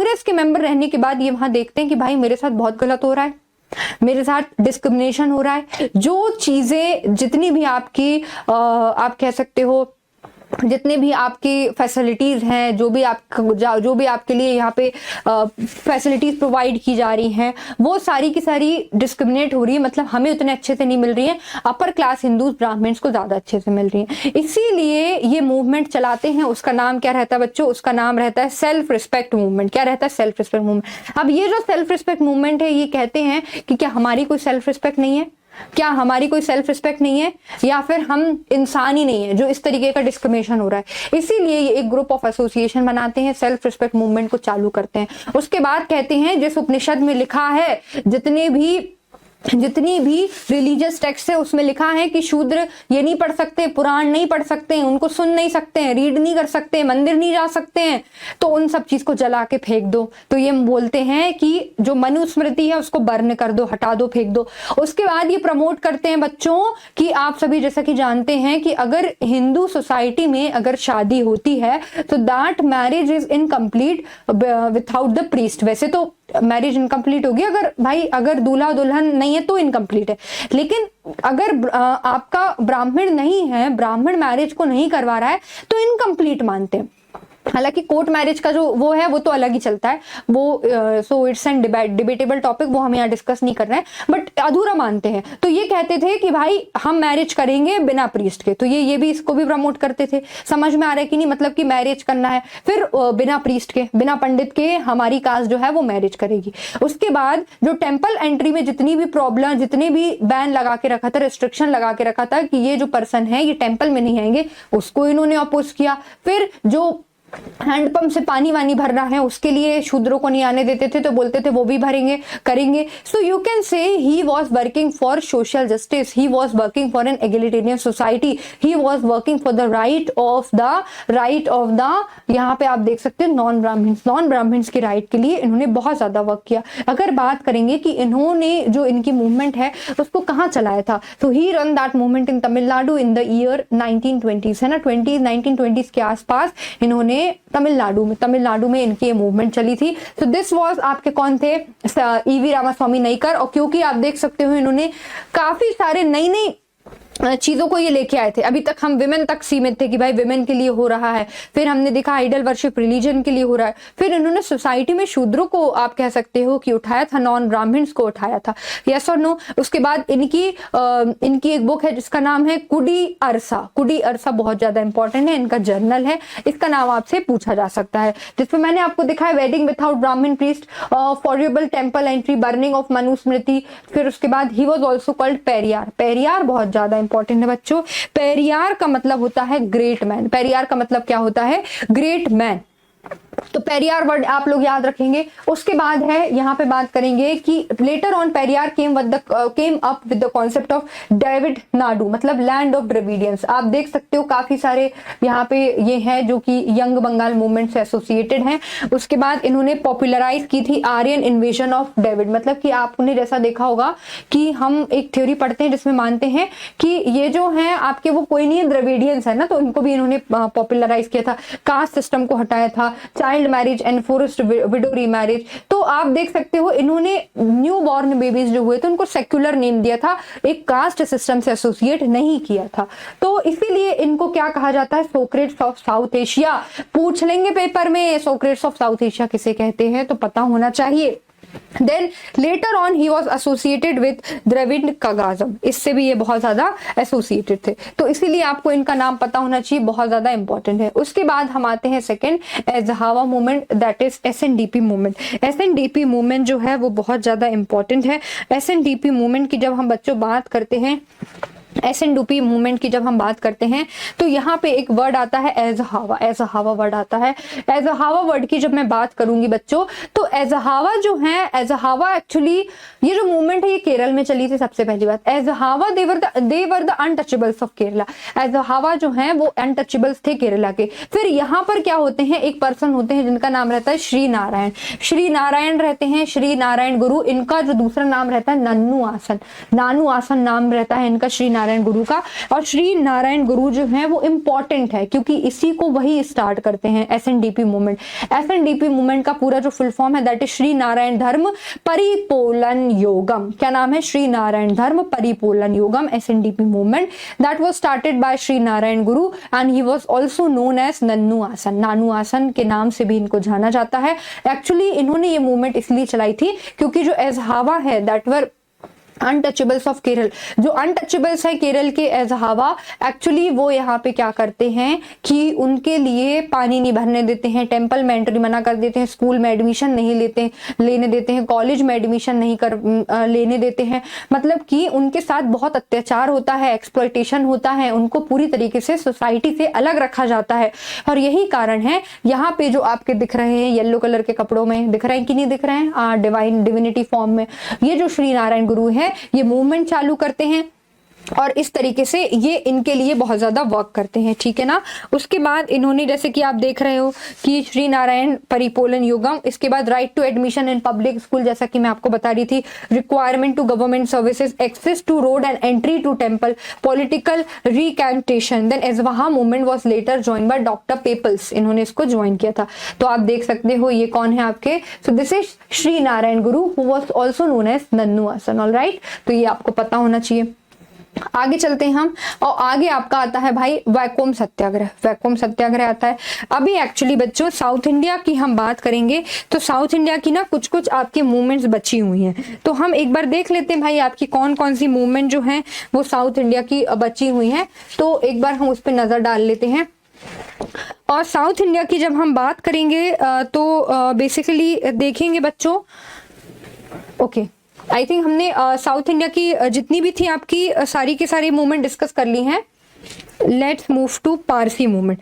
पारसी मूवमेंट पे हम कुछ कुछ डिस्कस कर लेते हैं कि भाई आखिरकार पारसी मूवमेंट से रिलेटेड आपकी कौन कौन सी चीजें थी, तो वो जस्ट अब एक बार हम इसको देख लेते हैं। तो पारसी मूवमेंट में अगर हम बात करते हैं पारसी मूवमेंट, तो पारसी मूवमेंट जो है ये सबसे ज्यादा ना बच्चों वेस्टर्न मूवमेंट थी, जो कि वेस्टर्न चीजों से कंप्लीटली एसोसिएटेड थी, वेस्टर्न चीजों से इसका वो था।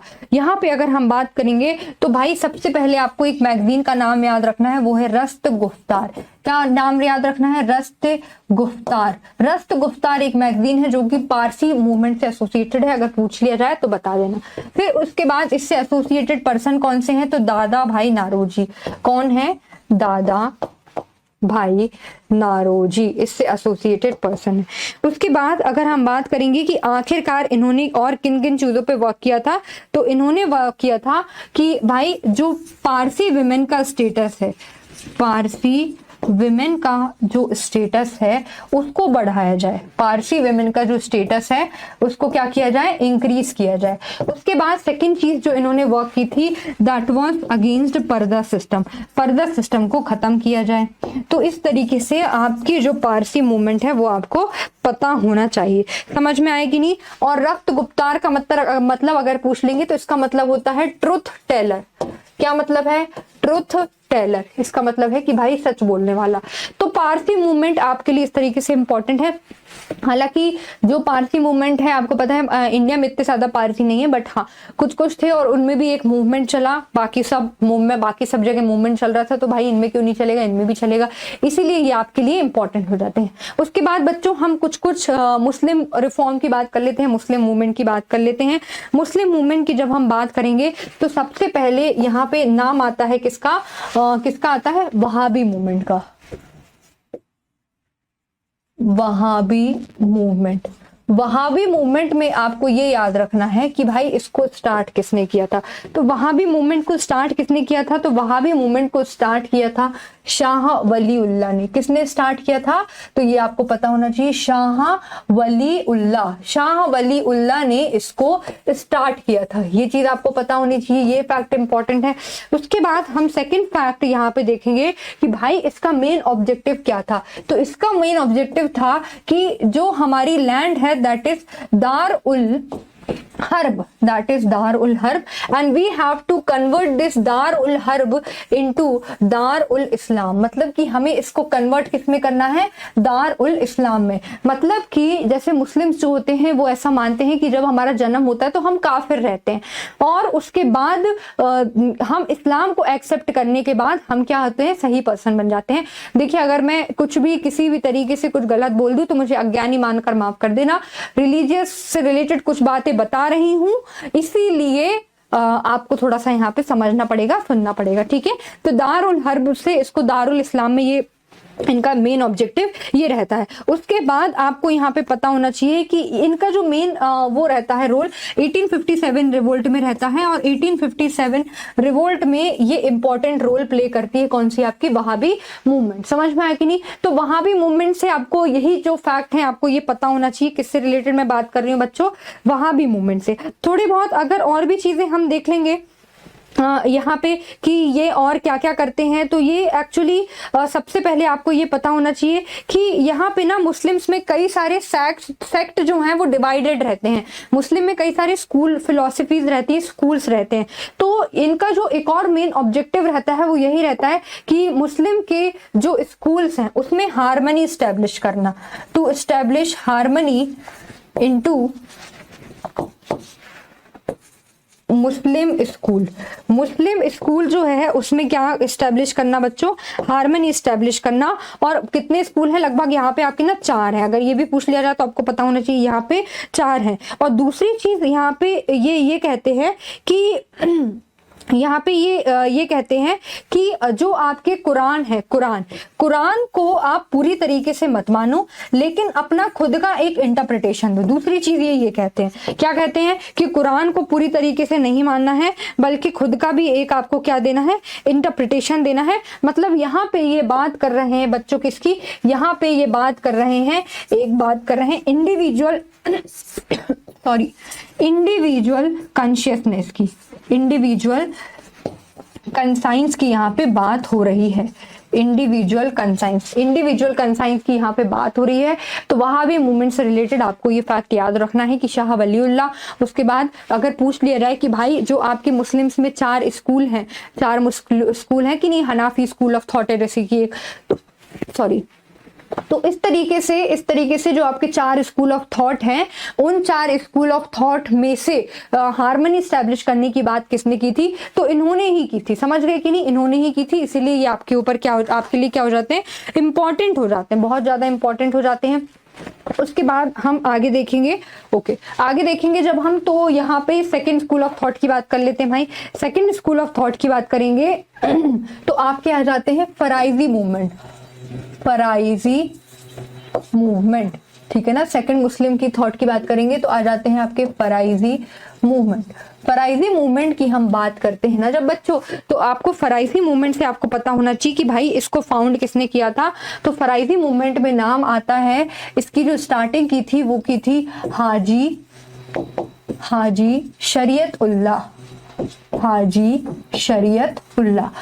शरीयतुल्लाह ने इसको फाउंड किया था। उसके बाद अगर हम बात करेंगे कि आखिरकार हाजी शरीयतुल्लाह ने इसको फाउंड किया था। और नेक्स्ट चीज जो आपको यहाँ से पता होनी चाहिए कि ये कब, इसको मूवमेंट को कब लेके आए थे, तो इसको लेके आए थे लगभग 1818 में। और कहाँ पे लेके आए थे, तो ये भी आपको पता होना चाहिए। ये जो मूवमेंट आई थी, ये बंगाल वाले, ईस्ट बंगाल वाले इलाके में ये जो मूवमेंट थी ये आई थी। तो कहाँ पे आई थी, तो ईस्ट बंगाल। कहाँ पे आई थी बच्चों, तो ईस्ट बंगाल में आई थी। आगे अगर हम बात करेंगे कि ये आखिरकार क्या थे, मतलब कि ये वर्क किस पे करते थे, किस पे वर्क करते थे, तो यहाँ पे हम बात करेंगे कि बाद में ना वर्क किस पे करते थे। तो बच्चों वैसे तो इनका रिलीजियस था, मतलब ये रिलीजियस पर्पस के उससे फॉर्म हुई थी, रिलीजियस पर्पस के उससे फॉर्म हुई थी। लेकिन बाद में इसने क्या करा था ना, एक इकोनॉमिक रूप ले लिया था। किस तरीके से इकोनॉमिक रूप लिया था, ये बाद में जो जमींदार हैं जो एक्सप्लॉइटेशन कर रहे हैं, जमींदार का जो एक्सप्लॉइटेशन है, ठीक है ना, जमींदार का जो एक्सप्लॉइटेशन है मुस्लिम्स के लिए, उस पे ये क्या करने लगे थे, इसका जो है मेन फोकस हो गया था। उसके बाद जो हाजी शरीयतुल्लाह है, इनकी डेथ के बाद अगर किसी ने यहाँ पे इसको आगे लेके गए थे तो उनका नाम था दादू मियाँ। क्या नाम था बच्चों, दादू मियाँ।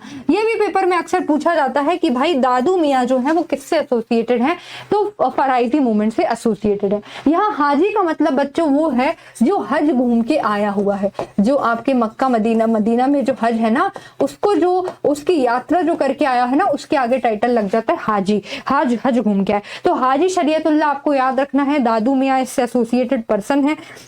उसके अलावा आपको ये भी पता होना चाहिए कि इन्होंने और क्या क्या किया था। तो बेसिकली ये तो हम बात कर चुके हैं कि ये यहाँ पे ये ईस्ट बंगाल में पॉपुलर हुए थे, जमींदार के खिलाफ इन्होंने एक्सप्लॉइटेशन किया था। एक्चुअली ये जो एरिया था वहाँ हिंदू ज्यादा थे, और जो लैंडलॉर्ड वो यहाँ पे हिंदू थे, है ना, हिंदू थे।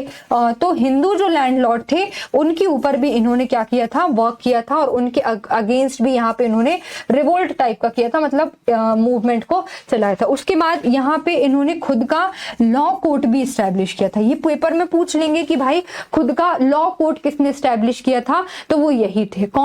कौन थे, किसने किया था, तो फराइजी मूवमेंट। समझ में आया कि नहीं।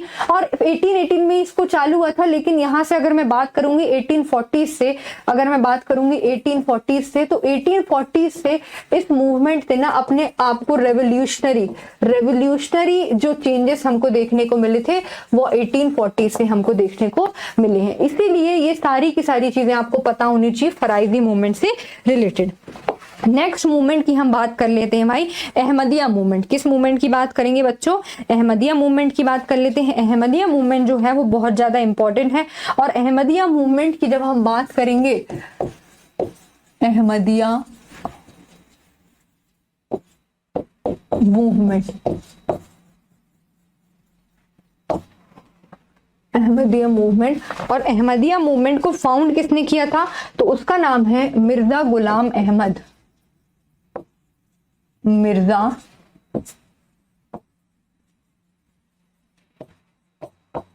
गुलाम अहमद, ये चीज आपको पता होनी चाहिए। सेकंड चीज आपको इससे रिलेटेड ये पता होना चाहिए कि भाई मिर्जा गुलाम अहमद जो है ना बच्चों, इनको एक तरीके से मसीहा माना जाता है। क्या माना जाता है? मसीहा। इनको एज अ मसीहा माना जाता है मिर्जा गुलाम अहमद को। आगे अगर हम देखेंगे अहमदिया मूवमेंट, मिर्जा गुलाम अहमद की हमने बात कर ली है, और अगर थोड़ा सा और देखेंगे कि इनसे रिलेटेड और क्या क्या इंपॉर्टेंट चीजें हैं अहमदिया मूवमेंट से, तो मैं आपको बता दूं, he believes in liberal thought. ये किस में बिलीव करते थे? ये बच्चों बिलीव करते थे लिबरल थॉट्स में। लिबरल थॉट्स में बिलीव करते थे। और लिबरल थॉट्स, कैसे लिबरल थॉट्स बच्चों? तो ये भी आपको पता होना चाहिए। लिबरल थॉट्स में ये बिलीव करते थे किसमें? He believe in peace, he believe in peace, he believe in morality, morality peace पे ये लोग बिलीव करते थे। उसके बाद ये और भी चीजों पे बिलीव करते थे बच्चों, और वो था कि हमें यहाँ पे क्या करनी है? पीस, मोरालिटी, जस्टिस देनी है। ये तीन चीज ना बहुत ज्यादा इंपॉर्टेंट है, पूछ लेंगे अगर पेपर में कि इनमें से कौन सी मूवमेंट जो है पीस, मोरालिटी और जस्टिस पे जिसका बिलीव था, तो वो अहमदिया मूवमेंट थी। कौन सी? अहमदिया मूवमेंट। ये अहमदिया मूवमेंट एक ऐसी मूवमेंट थी जो कि किसके अगेंस्ट थी? बहुत ज्यादा इंपॉर्टेंट है, ही वॉज अगेंस्ट जिहाद। किसके अगेंस्ट थी? किसके अगेंस्ट थी? जिहाद के अगेंस्ट थी। समझ गए कि नहीं समझ गए? इसीलिए अहमदिया मूवमेंट जो है बच्चों वो बहुत ज्यादा आपके लिए इंपॉर्टेंट हो जाती है। उसके बाद अगर हम बात करेंगे इसने और क्या क्या चीजें बच्चों किया था, तो इन्होंने अगर बात करेंगे तो वेस्टर्न लिबरल एजुकेशन को प्रमोट किया था। किसको प्रमोट किया था इन्होंने? तो वेस्टर्न लिबरल एजुकेशन को इन्होंने प्रमोट किया था। Western liberal education, western liberal education को इन्होंने क्या किया था?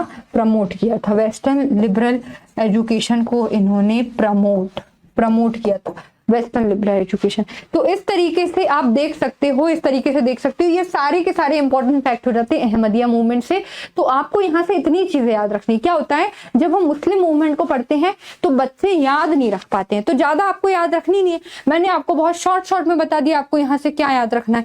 तो आप ऐसे याद रख सकते हो कि भाई अहमद की बात हो रही है, मतलब हमसे अहम से बात हो रही है, हमसे रिलेटेड बात होगी, तो हम क्या चाहते हैं? हम तो पीस चाहते हैं, मोरालिटी चाहते हैं, जस्टिस चाहते हैं। तो पीस, मोरालिटी, जस्टिस की बात अहमदिया मूवमेंट में हुई है। उसके बाद हम वेस्टर्न लिबरल एजुकेशन को प्रमोट करते हैं, यस और नो? तो अहम की बात होगी तो अच्छा होगा। तो आप देख सकते हो कि यहाँ पे सिर्फ अच्छी बातें की गई हैं, यस और नो? तो इसीलिए ये आपके लिए इंपॉर्टेंट हो जाएगा। हम आगे दूसरी मूवमेंट को भी देख लेते हैं कि भाई आपकी और कौन सी मूवमेंट है। तो दूसरी मूवमेंट जो आपकी आती है दैट इज अलीगढ़ मूवमेंट। कौन सी मूवमेंट आती है बच्चों? अलीगढ़ मूवमेंट। अलीगढ़ मूवमेंट से रिलेटेड आपको कौन से इंपॉर्टेंट फैक्ट को याद रखना है वो हम देख लेते हैं। अलीगढ़ मूवमेंट जो है वो फाउंड किया था सर सैयद अहमद खान ने। किसने फाउंड किया था बच्चों? इसको फाउंड किया था सर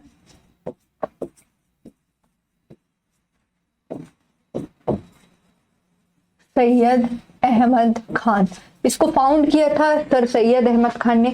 दूसरी चीज आपको पता होनी चाहिए, इन्होंने कहा था कि मुस्लिम्स में जो रिफॉर्म है वो कैसे आ सकता है? मुस्लिम्स में रिफॉर्म आ सकता है सिर्फ बच्चों तीन चीज की वजह से। वो तीन चीज क्या है कि सबसे पहले तो जो आपको पढ़ना है वो है रैशनैलिटी इन कुरान, मतलब कि कुरान में जो भी अच्छी बातें हैं वो आपको पता करनी चाहिए विथ योर रैशनैलिटी। तो रैशनैलिटी इन कुरान की ये बात करते हैं। दूसरी ये बात करते हैं किसकी? इंग्लिश एजुकेशन की, मतलब कि जो एजुकेशन है वो इंग्लिश में होनी चाहिए, एजुकेशन इन इंग्लिश। फिर ये बात करते हैं कि साथ में आपकी एजुकेशन इन इंग्लिश मतलब कि हो सकता है कि हिंदू मतलब कि हो सकता है कि इंडिया की ही जो नॉलेज है वो इंग्लिश में दी जा रही है, लेकिन साथ में इन्होंने बात करी थी वेस्टर्न की। वेस्टर्न एजुकेशन भी इम्पार्ट करना बहुत ज्यादा जरूरी है। तो यहाँ पे बात हो रही है वेस्टर्न एजुकेशन की भी, इंग्लिश एजुकेशन की भी, और साथ में कुरान की रैशनैलिटी की भी। समझ में आया कि नहीं मुस्लिम रिफॉर्म? तो अलीगढ़ मूवमेंट से रिलेटेड ये सारी की सारी जो चीजें हैं बच्चों बहुत ज्यादा इंपॉर्टेंट हो जाती हैं आपके अलीगढ़ मूवमेंट के लिए। इतना ही नहीं, इन्होंने बल्कि क्या कहा था, मुस्लिम से अपील किया था to return to the original Islamic principle. इन्होंने मुस्लिम से क्या अपील किया था? इन्होंने अपील किया था, मुस्लिम से अपील किया था दैट टू ही अपील, इन्होंने क्या अपील किया था? To return to the original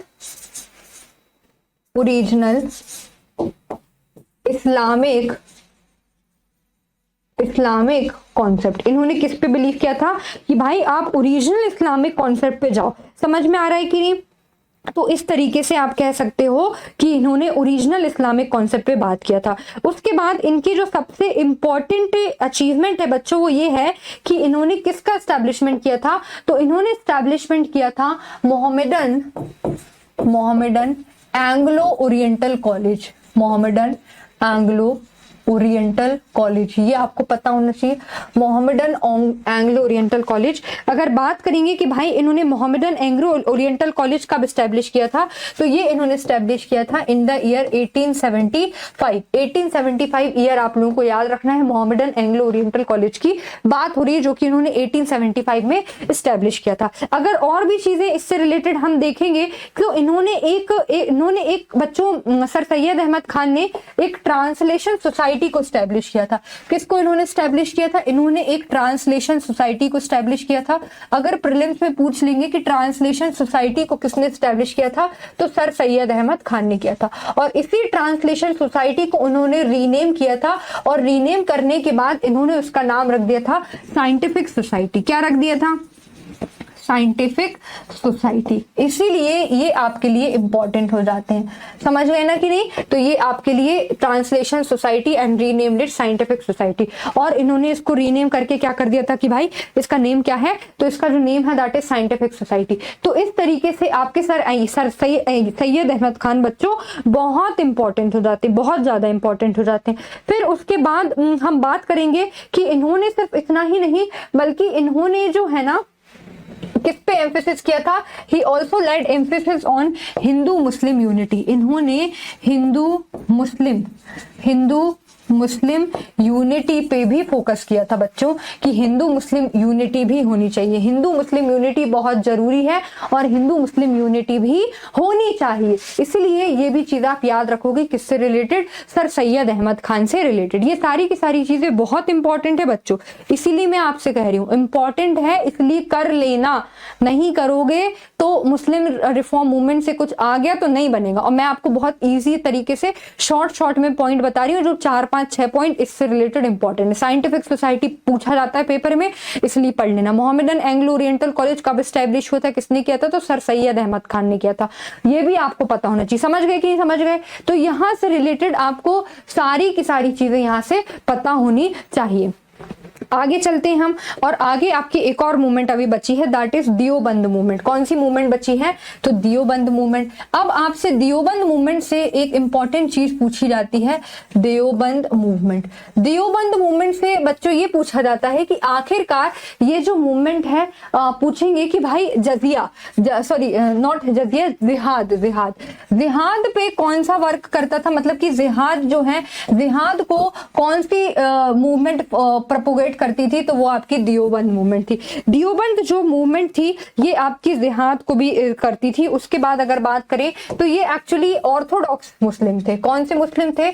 तो ऑर्थोडॉक्स सेट्स ऑफ मुस्लिम्स थे। उसके बाद अगर इनका तीसरा पॉइंट आपको जो पता होना चाहिए, ऑर्थोडॉक्स मुस्लिम, तीसरा पॉइंट अगर देखेंगे तो ये साथ साथ में किसको प्रमोट करते थे? इंग्लिश एजुकेशन को। किसको प्रमोट करते थे? English education. ये भी आपको पता होना चाहिए। इंग्लिश एजुकेशन को भी इन्होंने क्या किया है? प्रोपोगेट किया है और इन्होंने प्रमोट किया है। तो ये आपका किसके बारे में है? दियोबंद मूवमेंट के बारे में है बच्चों, जो कि बहुत ज्यादा इंपॉर्टेंट है। दियोबंद मूवमेंट जो है ना आपके लिए सही में बहुत ज्यादा इंपॉर्टेंट है। आपको पता ही होना चाहिए। समझ में आ गया कि नहीं? और भी अगर हम देख लेंगे तो इन्होंने और भी चीजें बच्चों, इन्होंने और भी काम किए थे। उनमें से अगर हम बात करेंगे कि इनके और क्या क्या काम थे, तो इनकी टीचिंग्स में ये बिलीव करते थे, directly he believe in preaching of Quran and हदीस। ये किस में बिलीव करते थे? प्रीचिंग ऑफ कुरान एंड हदीस, प्रीचिंग ऑफ कुरान एंड हदीस। तो ये भी आपको पता होना चाहिए। और भी हम देख लेते हैं भाई कि इन्होंने और क्या क्या किया है। तो दियोबंद मूवमेंट ने अगर हम देखेंगे तो दियोबंद स्कूल भी चालू कराए थे। तो क्या इन्होंने चालू करवाया था? दियोबंद स्कूल इन्होंने चालू करवाए थे। और दियोबंद स्कूल जो इन्होंने चालू करवाया था वो जो है यहाँ पे क्या टीच करता था? तो वो टीच करता था इस्लामिक फेथ। क्या टीच करता था? तो इस्लामिक फेथ को यहाँ पे वो टीच करता था। तो यहाँ पे हम ये भी लिख लेते हैं कि भाई इन्होंने दियोबंद स्कूल को भी चालू करवाया था। दियोबंद स्कूल, ठीक है ना, दियोबंद स्कूल, इसको भी इन्होंने यहाँ पे चालू किया करवाया था, जो कि जिसका फेथ किस में था? सिर्फ इस्लाम में था, इस्लाम। जैसा कि अलीगढ़ मूवमेंट था, अलीगढ़ मूवमेंट के ऑपोजिशन में ये मूवमेंट चली थी, दियोबंद मूवमेंट। ठीक है, तो आपको ये पता होना चाहिए। उसके बाद अगर हम बात करेंगे कि भाई दियोबंद मूवमेंट जो है, दियोबंद मूवमेंट है, इन्होंने एक्चुअली इसको चालू किसने किया था? तो यहाँ पे नाम आता है कासिम नानोतवी का। किसका नाम आता है? तो कासिम नानोतवी, इसका नाम मैं लिख देती हूँ ताकि आपको प्रॉब्लम ना जाए। ओके, इसको चालू किसने किया था? तो मोहम्मद कासिम नानोतवी, मोहम्मद कासिम नानोतवी जो है, ये इसका क्या है? एकदम सही आंसर है। तो इस तरीके से दियोबंद मूवमेंट से रिलेटेड ये सारे के सारे फैक्ट हैं जो आपको पता होना चाहिए। समझ गए कि नहीं? हम आगे देख लेते हैं भाई, आगे देखेंगे कि और कौन कौन से हैं। तो कुछ कुछ हम यहाँ पे बात कर लेते हैं आपकी सिख मूवमेंट की, जिसमें से सिख मूवमेंट में बच्चों सबसे पहली सिख मूवमेंट आपकी कौन सी आती है? निरंकारी। कौन सी आ रही है? निरंकारी मूवमेंट। निरंकारी मतलब निराकार, मतलब कि बिना आकार के है ये मूवमेंट। तो सबसे पहले मैं लिख लेती हूँ यहाँ पे सिख मूवमेंट के बारे में कुछ कुछ बता रही हूँ, इंपॉर्टेंट फैक्ट, वो आप अच्छे से कर लेना। सिख मूवमेंट, सिख मूवमेंट में सबसे पहले मैं आपको बता रही हूँ Nirankari movement, Nirankari movement, Nirankari movement. ये जो निरंकारी मूवमेंट है, यहां से बात करूंगी, इसका मतलब होता है निर प्लस आकार, मतलब कि इसका मतलब हो रहा है विथआउट शेप, विथआउट शेप। तो इसका मतलब यहाँ पे हमें ये समझ में आया कि यहाँ पे बात होती है फॉर्मलेस गॉड की। किसकी बात हो रही है? फॉर्मलेस गॉड की। कहाँ पे बच्चों? निरंकारी मूवमेंट से। अगर हम निरंकारी मूवमेंट से रिलेटेड और भी चीजें देखेंगे कि भाई इसको फाउंड किसने किया था, तो इसको बच्चों फाउंड किया था 1840s में, 1840s में इसको फाउंड किया था बाबा दयाल साहिब ने। किसने किया था? तो बाबा दयाल साहब ने इसको फाउंड किया था। किसकी बात हो रही है? सिख मूवमेंट में निरंकारी मूवमेंट की हम बात कर रहे हैं। तो यहाँ पे फॉर्मलेस गॉड की बात हो रही है। उसके बाद यहाँ पे बात हो रही है भाई विथआउट शेप, और विथआउट शेप के बाद यहाँ पे बात हो रही है कि निराकार। उसके बाद यहाँ पे इन्होंने बात किस पे की थी? यहाँ पे इन्होंने बात की थी कि हमें किसकी बात माननी है? यहाँ पे हमें बात माननी है गुरु की, गुरु की बात माननी है। और किसको वो करना है? तो इसकी टीचिंग्स क्या थी बच्चों? तो टीचिंग्स में इनकी ये थी कि यू हैव टू ओबे। यहाँ पे टीचिंग देख लेंगे तो टीचिंग्स यहाँ पे थी, यहाँ पे टीचिंग्स देखेंगे तो यहाँ पे टीचर थी ओबे पेरेंट्स, मतलब कि आप पेरेंट्स को ओबे करो। उसके बाद गुरु को ओबे करो। उसके बाद बैड हैबिट्स को त्याग दो, मतलब कि बैड हैबिट्स जो है ना आपको उसको क्या करना है? उसको खत्म करना है। इसको क्या करना है? खत्म करना है। तो इस तरीके से जो आपकी सिख मूवमेंट है इस तरीके से चलती है। निरंकारी मूवमेंट, निराकार, फॉर्मलेस गॉड, 1840s में बाबा दयाल साहब ने इसको फाउंड किया था। पेरेंट्स को ओबे करना है, बैड हैबिट से दूर रहना है, विथआउट शेप मतलब फॉर्मलेस गॉड को ये प्रीच करते हैं, प्लस आइडल वर्शिप को, आइडल वर्शिप को ये क्या करते हैं? खत्म करते हैं कि भाई आइडल वर्शिप नहीं करना है, मूर्ति पूजा आपको नहीं करनी है। समझ में आया कि नहीं? उसके बाद हम आगे देख लेते हैं भाई। सेकंड जो आपकी मूवमेंट चली थी वो मूवमेंट थी बच्चों नामधारी। नामधारी मूवमेंट की बात करेंगे। और नामधारी मूवमेंट जो है, नामधारी मूवमेंट, नाम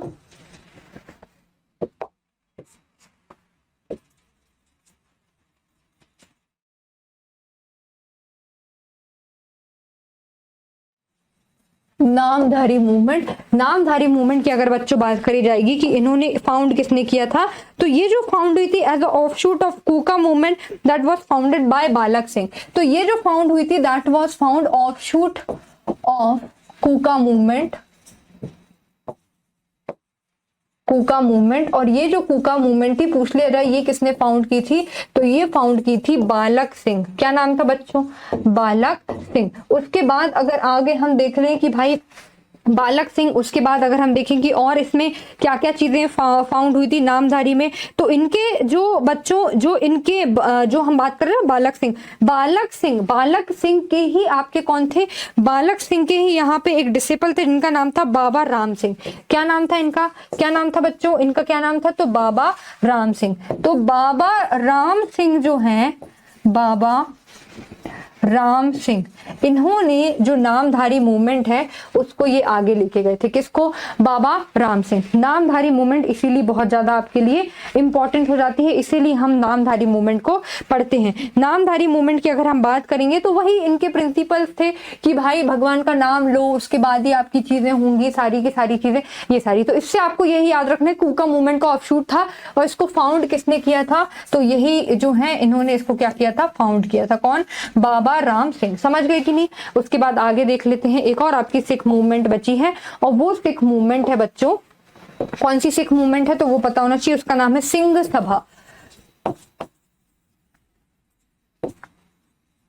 सिंह सभा की अगर हम बात करेंगे कि भाई सिंह सभा में क्या क्या हुआ था, तो सिंह सभा की आप देखोगे तो सिंह सभा अमृतसर में फाउंड हुई थी।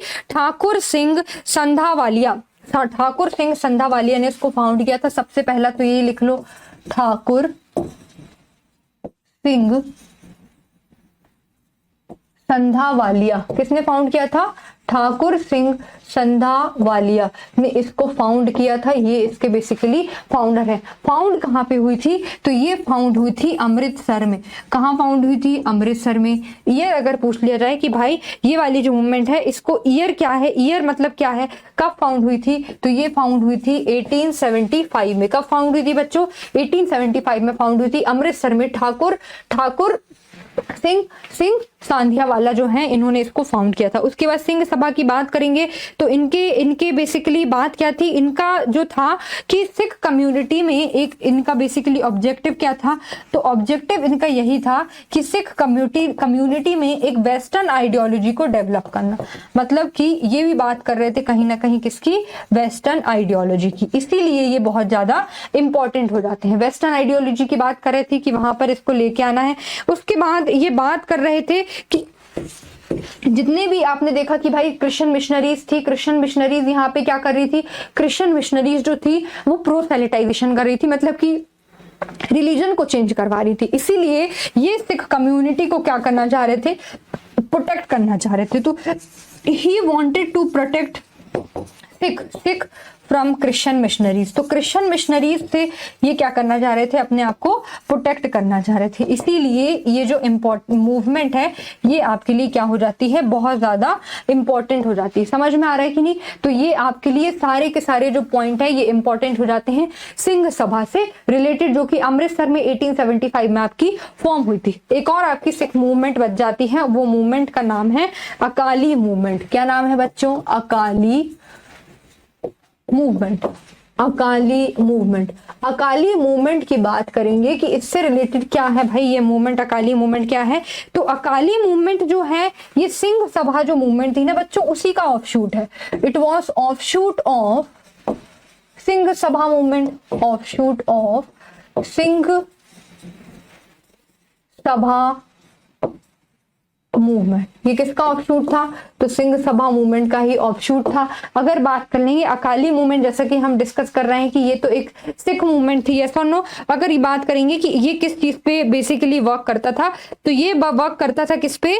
गुरुद्वारा पे। गुरुद्वारा पे किस तरीके से गुरुद्वारा पे बच्चों वर्क करता था? तो गुरुद्वारा पे इस तरीके से वर्क करता था कि आखिरकार जो भी गुरुद्वारा में जो करप्शन हो रहा है उसको हमें रिमूव करना है।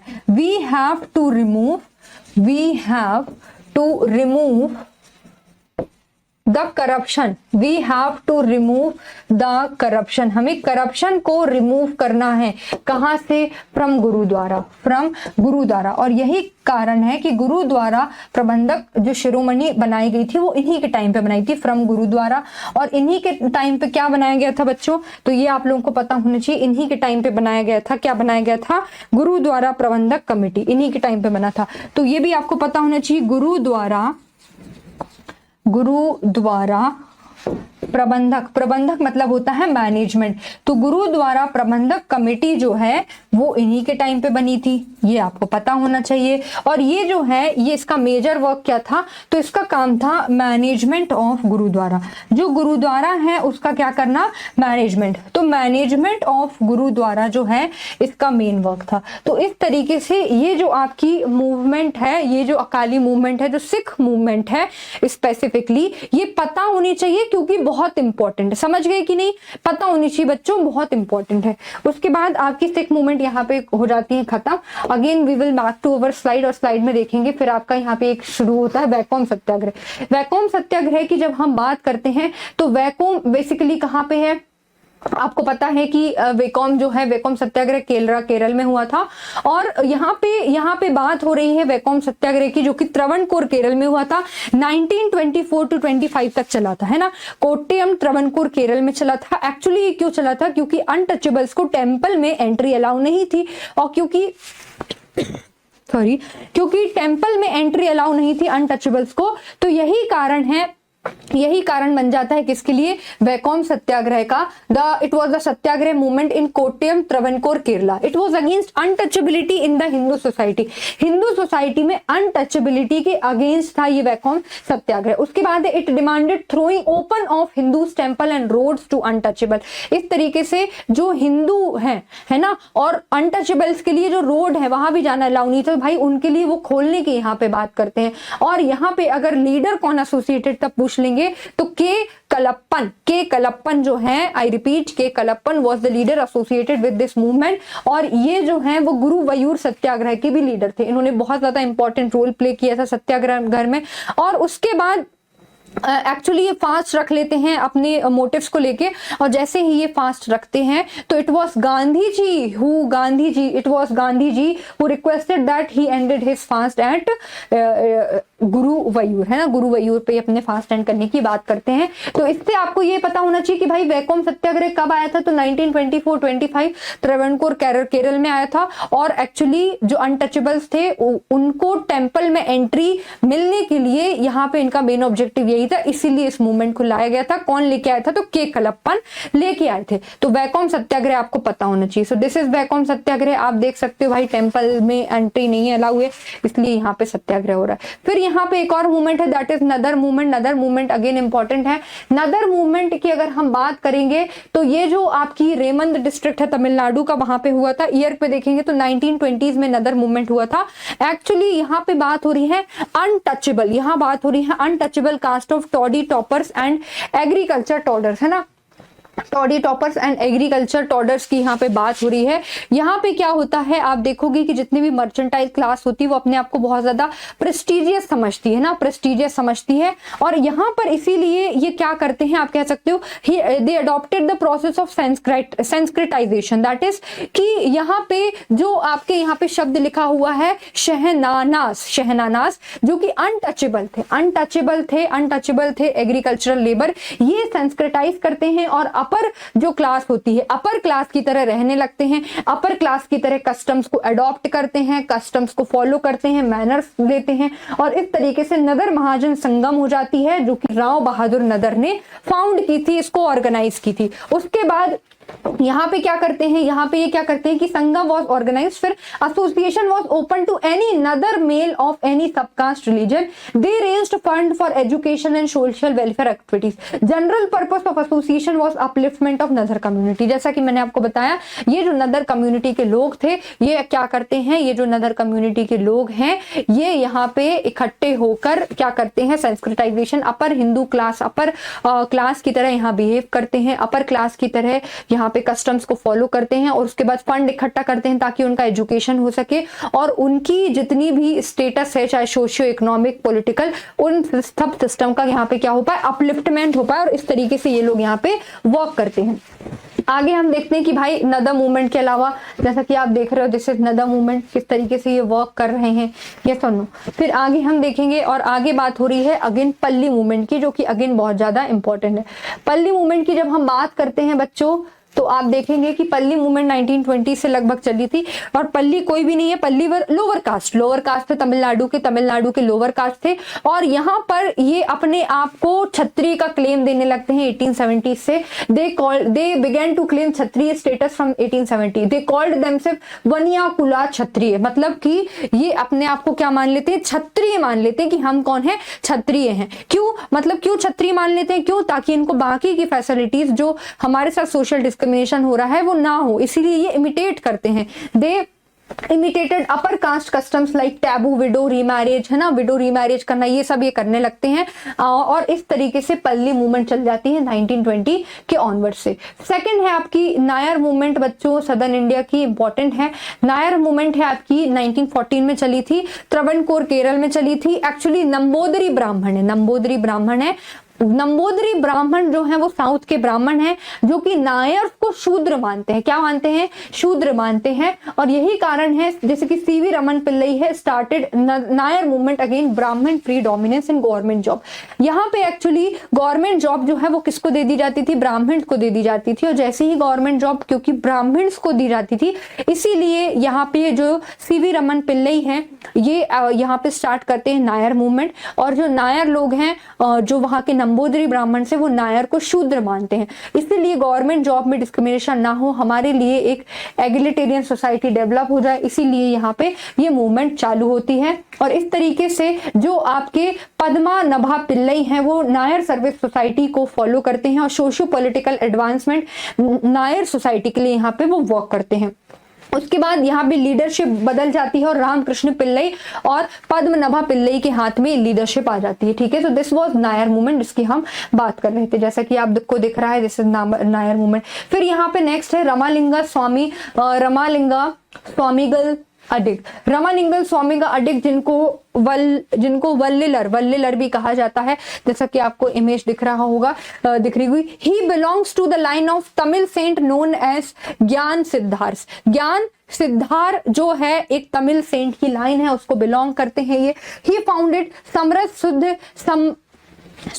शुद्ध सम्मार्ग साहित्य संघ, एक ये आप कह सकते हो ऑर्गेनाइजेशन फाउंड करते हैं जिसका नाम है समरस शुद्ध सम्मार्ग साहित्य संघ और यहाँ पर ये लाइव और कंपैशन पीपल को सिखाते हैं। He opposed caste system and favoured casteless society और यहाँ पे कास्ट सिस्टम, कास्ट जो है वो शुरू से बहुत ही बड़ा मुद्दा बना हुआ है बच्चों, बहुत ज्यादा बड़ा मुद्दा बना है। मतलब यहाँ बड़ी दिक्कत होती है कास्ट से रिलेटेड कि कास्ट है, मतलब आज के जमाने में भी आप देखोगे इंटर कास्ट मैरिज में प्रॉब्लम होती है कि नहीं होती है, तो वही बात है कास्ट सिस्टम को अपोज करते हैं। He advocated worshipping flame of light and lamp as a symbol of external god in the form of light. Pre में अगर पूछ लेंगे कि ऐसी कौन सी यहाँ पे मूवमेंट थी जो बात करती थी कि हमें गॉड को किसके फॉर्म में वर्शिप करनी है, एज अ लाइट को इन्होंने एज अ गॉड माना है, लाइट को कंसीडर किया है एज अ एक्सटर्नल एनर्जी, तो वहीं पे ये बात हो रही है। देन यहाँ पे है रमालिंग ओपन सत्य ज्ञान सभा hall of true knowledge eight Tamil Nadu. इन्होंने एक सत्य ज्ञान सभा मतलब सभा सत्य ज्ञान की मतलब ट्रू नॉलेज की एक सभा स्टैब्लिश की थी जिसमें इन्होंने सबको एंट्री दी थी। इन्होंने कहा था कि गॉड क्या है, गॉड इज अरुल पेरुम ज्योति, मतलब personification of grace mercy and knowledge. मतलब कि जैसे कि आपको पता है आपके तो यहाँ पे किसकी बात हो रही है, ग्रेस की, मर्सी की और नॉलेज की। तो किसने यहाँ पे बात की हुई, आपको इमेज बहुत अच्छे से दिख रही होगी, बात करी है इन्होंने किसने बात करी है, तो यहाँ पे रामलिंग स्वामीगल, ठीक है, जिनको अडिग की उपाधि दी गई है। देन आपके नेक्स्ट है वोकलिगा गंगा। एक्चुअली ये जो है इन्होंने it was formed in Mysore Karnataka में। Anti Brahmin movement again most of the जो साउथ में मूवमेंट हुई थी that was due to the dominance of the Brahminism, और इसी तरीके से इसीलिए यहाँ पे एंटी ब्राह्मण मूवमेंट चालू होती है। ये इसीलिए होता है to promote socio education cultural aspirations of the Vokkaliga community के लिए। तो पूछेंगे भाई कहाँ हुई थी, तो 1906 कर्नाटक में हुई थी, ठीक है ना, तो ये आपको पता होना चाहिए। नेक्स्ट हम बात कर रहे हैं थियोसोफिकल सोसाइटी की। थियोसोफिकल सोसाइटी की बात करेंगे तो यहाँ पे हमें पता है कर्नल एल्कॉट और ब्लावेट्स्काय जो है उन्होंने फाउंड किया था। अडयार मद्रास में इनका कैपिटल शिफ्ट होता है। बेसिकली वर्क ये न्यूयॉर्क में करते हैं और ये जो ऑर्गेनाइजेशन ये फॉर्म होती है 1875 में। काफी ज्यादा वेस्टर्न थॉट से ये प्रभावित होती है। और उसके बाद अगर हम बात करेंगे इसके 3 ऑब्जेक्टिव क्या थे। 3 ऑब्जेक्टिव थे universal brotherhood of man, that means they are talking about fraternity, universal brotherhood. Second है to promote study of ancient regions की स्टडी करना। थर्ड है to make systematic investigation into mystic protection of life and matter known as occultism, मतलब कि mystic चीजों पे मतलब काफी ज्यादा ये बिलीव करते थे, कनेक्शन विद गॉड है ना, उसके पे भी बिलीव करते थे। फिर फाउंडर अराइव्ड इन इंडिया 1879, मतलब 4 साल बाद इंडिया में आते हैं और इनका जो हेडक्वार्टर है वो शिफ्ट करते हैं अडयार केरल में। कहाँ पे शिफ्ट करते हैं, तो अडयार केरल में इसका हेडक्वार्टर शिफ्ट करते हैं। 1888 में Annie Besant arrived in India and took over the leadership of the society after the death of Olcott की डेथ के बाद यहाँ पे एनी बेसेंट आती हैं और एनी बेसेंट जो है वो यहाँ पे सारा कुछ हैंडल करती है। मतलब सारा कुछ हैंडल करती है का क्या मतलब है बच्चों, सारा कुछ हैंडल करती है मतलब कि यहाँ पर ये जो लीडरशिप है ये कौन लेती है, तो आपकी एनी बेसेंट जो है वो ले लेती है। उसके बाद अगर हम बात करेंगे कि इन्होंने क्या क्या वर्क डन किए थे, वर्क डन की हमारे पास बात आ जाती है। तो वर्क डन में आप देखोगे कि it promoted the spirit of nationalism, है ना, इन्होंने नेशनलिज्म को प्रमोट किया था। Society did commendable work in the field of education, Annie Besant को हम जानते हैं भाई एजुकेशन में इन्होंने बहुत अच्छा किया था। उसके बाद इन्होंने बनारस हिंदू यूनिवर्सिटी को भी फाउंड किया था, central Hindu school along with Madan Mohan Malviya at Banaras, जिसे बाद में बनारस हिंदू यूनिवर्सिटी का दर्जा मिला था। उसके बाद इन्होंने स्कूल खोले थे बॉयज के लिए, विमेन के लिए, डिप्रेस्ड क्लास के लिए। Society opposed child marriage, abolition of caste, upliftment of outcaste, और इस तरीके से आप कह सकते हो एनी बेसेंट ने काफी अच्छा वर्क किया था। इतना ही नहीं बच्चों, एक बार हम जान लेते हैं कुछ एडिशनल आपकी मूवमेंट बची हुई हैं जो कि आपके प्रीलिम्स पॉइंट ऑफ व्यू से इंपॉर्टेंट है। थोड़ा सा हम उसके बारे में भी जान लेते हैं। जैसे कि अगर हम बात करेंगे कि प्रार्थना समाज, किसकी बात कर रहे हैं, प्रार्थना समाज। प्रार्थना समाज को किसने फाउंड किया था, तो ये फाउंड किया था आत्मारंग पांडुरंग ने। किसने फाउंड किया था, आत्मारंग पांडुरंग, ये आपको पता होना चाहिए, आत्मारंग पांडुरंग। अगर यहाँ पे दूसरे भी है, एक और है बच्चों की यहाँ पे देव समाज की भी बात होती है, देव समाज है ना। देव समाज की अगर मैं बात करूंगी तो देव समाज को फाउंड किया था शिव नारायण अग्निहोत्री, शिव नारायण अग्निहोत्री। देव नारायण जो आपका देव समाज है वो किसने फाउंड किया था, शिव नारायण अग्निहोत्री। फिर एक और है बच्चों आपका राधा स्वामी सत्संग। राधा स्वामी सत्संग जो है, फिर एक और है राधा स्वामी सत्संग। स्वामी मतलब क्या होता है बच्चों, मास्टर। राधा मतलब होता है सोल, मतलब मास्टर ऑफ सोल यहाँ पे बात होती है। सत्संग मतलब कि यहाँ राधा स्वामी सत्संग में ये है कि भक्ति करो, है ना, भक्ति करो, चैंट करो, लोगों को खाना खिलाओ, वर्क करो। Means here they are working on humanity, humanity पे ज्यादा फोकस रहता है। तो राधा स्वामी सत्संग किसने फाउंड किया था, तो ये आपके ये राधा स्वामी सत्संग की मैं बात करूंगी किसने फाउंड किया था। तो राधा स्वामी सत्संग जो है वो डेरा सच्चा सौदा का था। शिव दयाल सिंह इससे एसोसिएटेड थे। किससे थे, शिव दयाल सिंह प्लस डेरा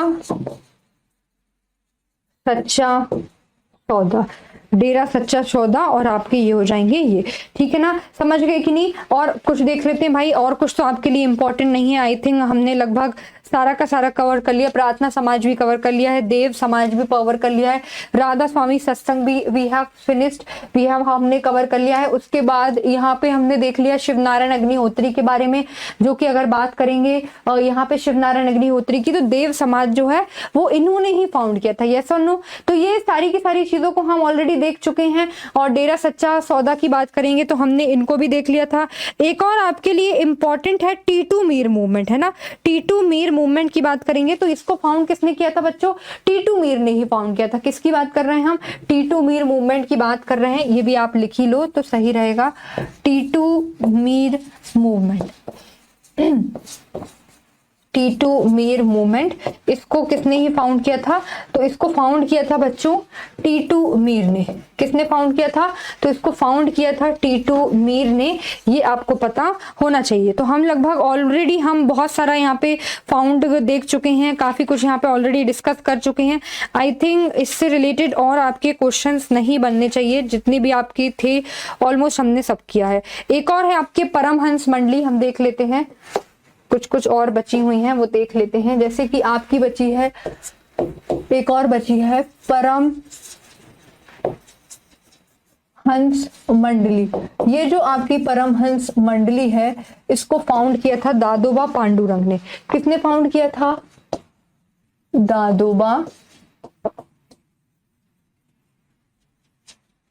पांडुरंग। इसलिए ये आपकी इंपॉर्टेंट हो जाती है।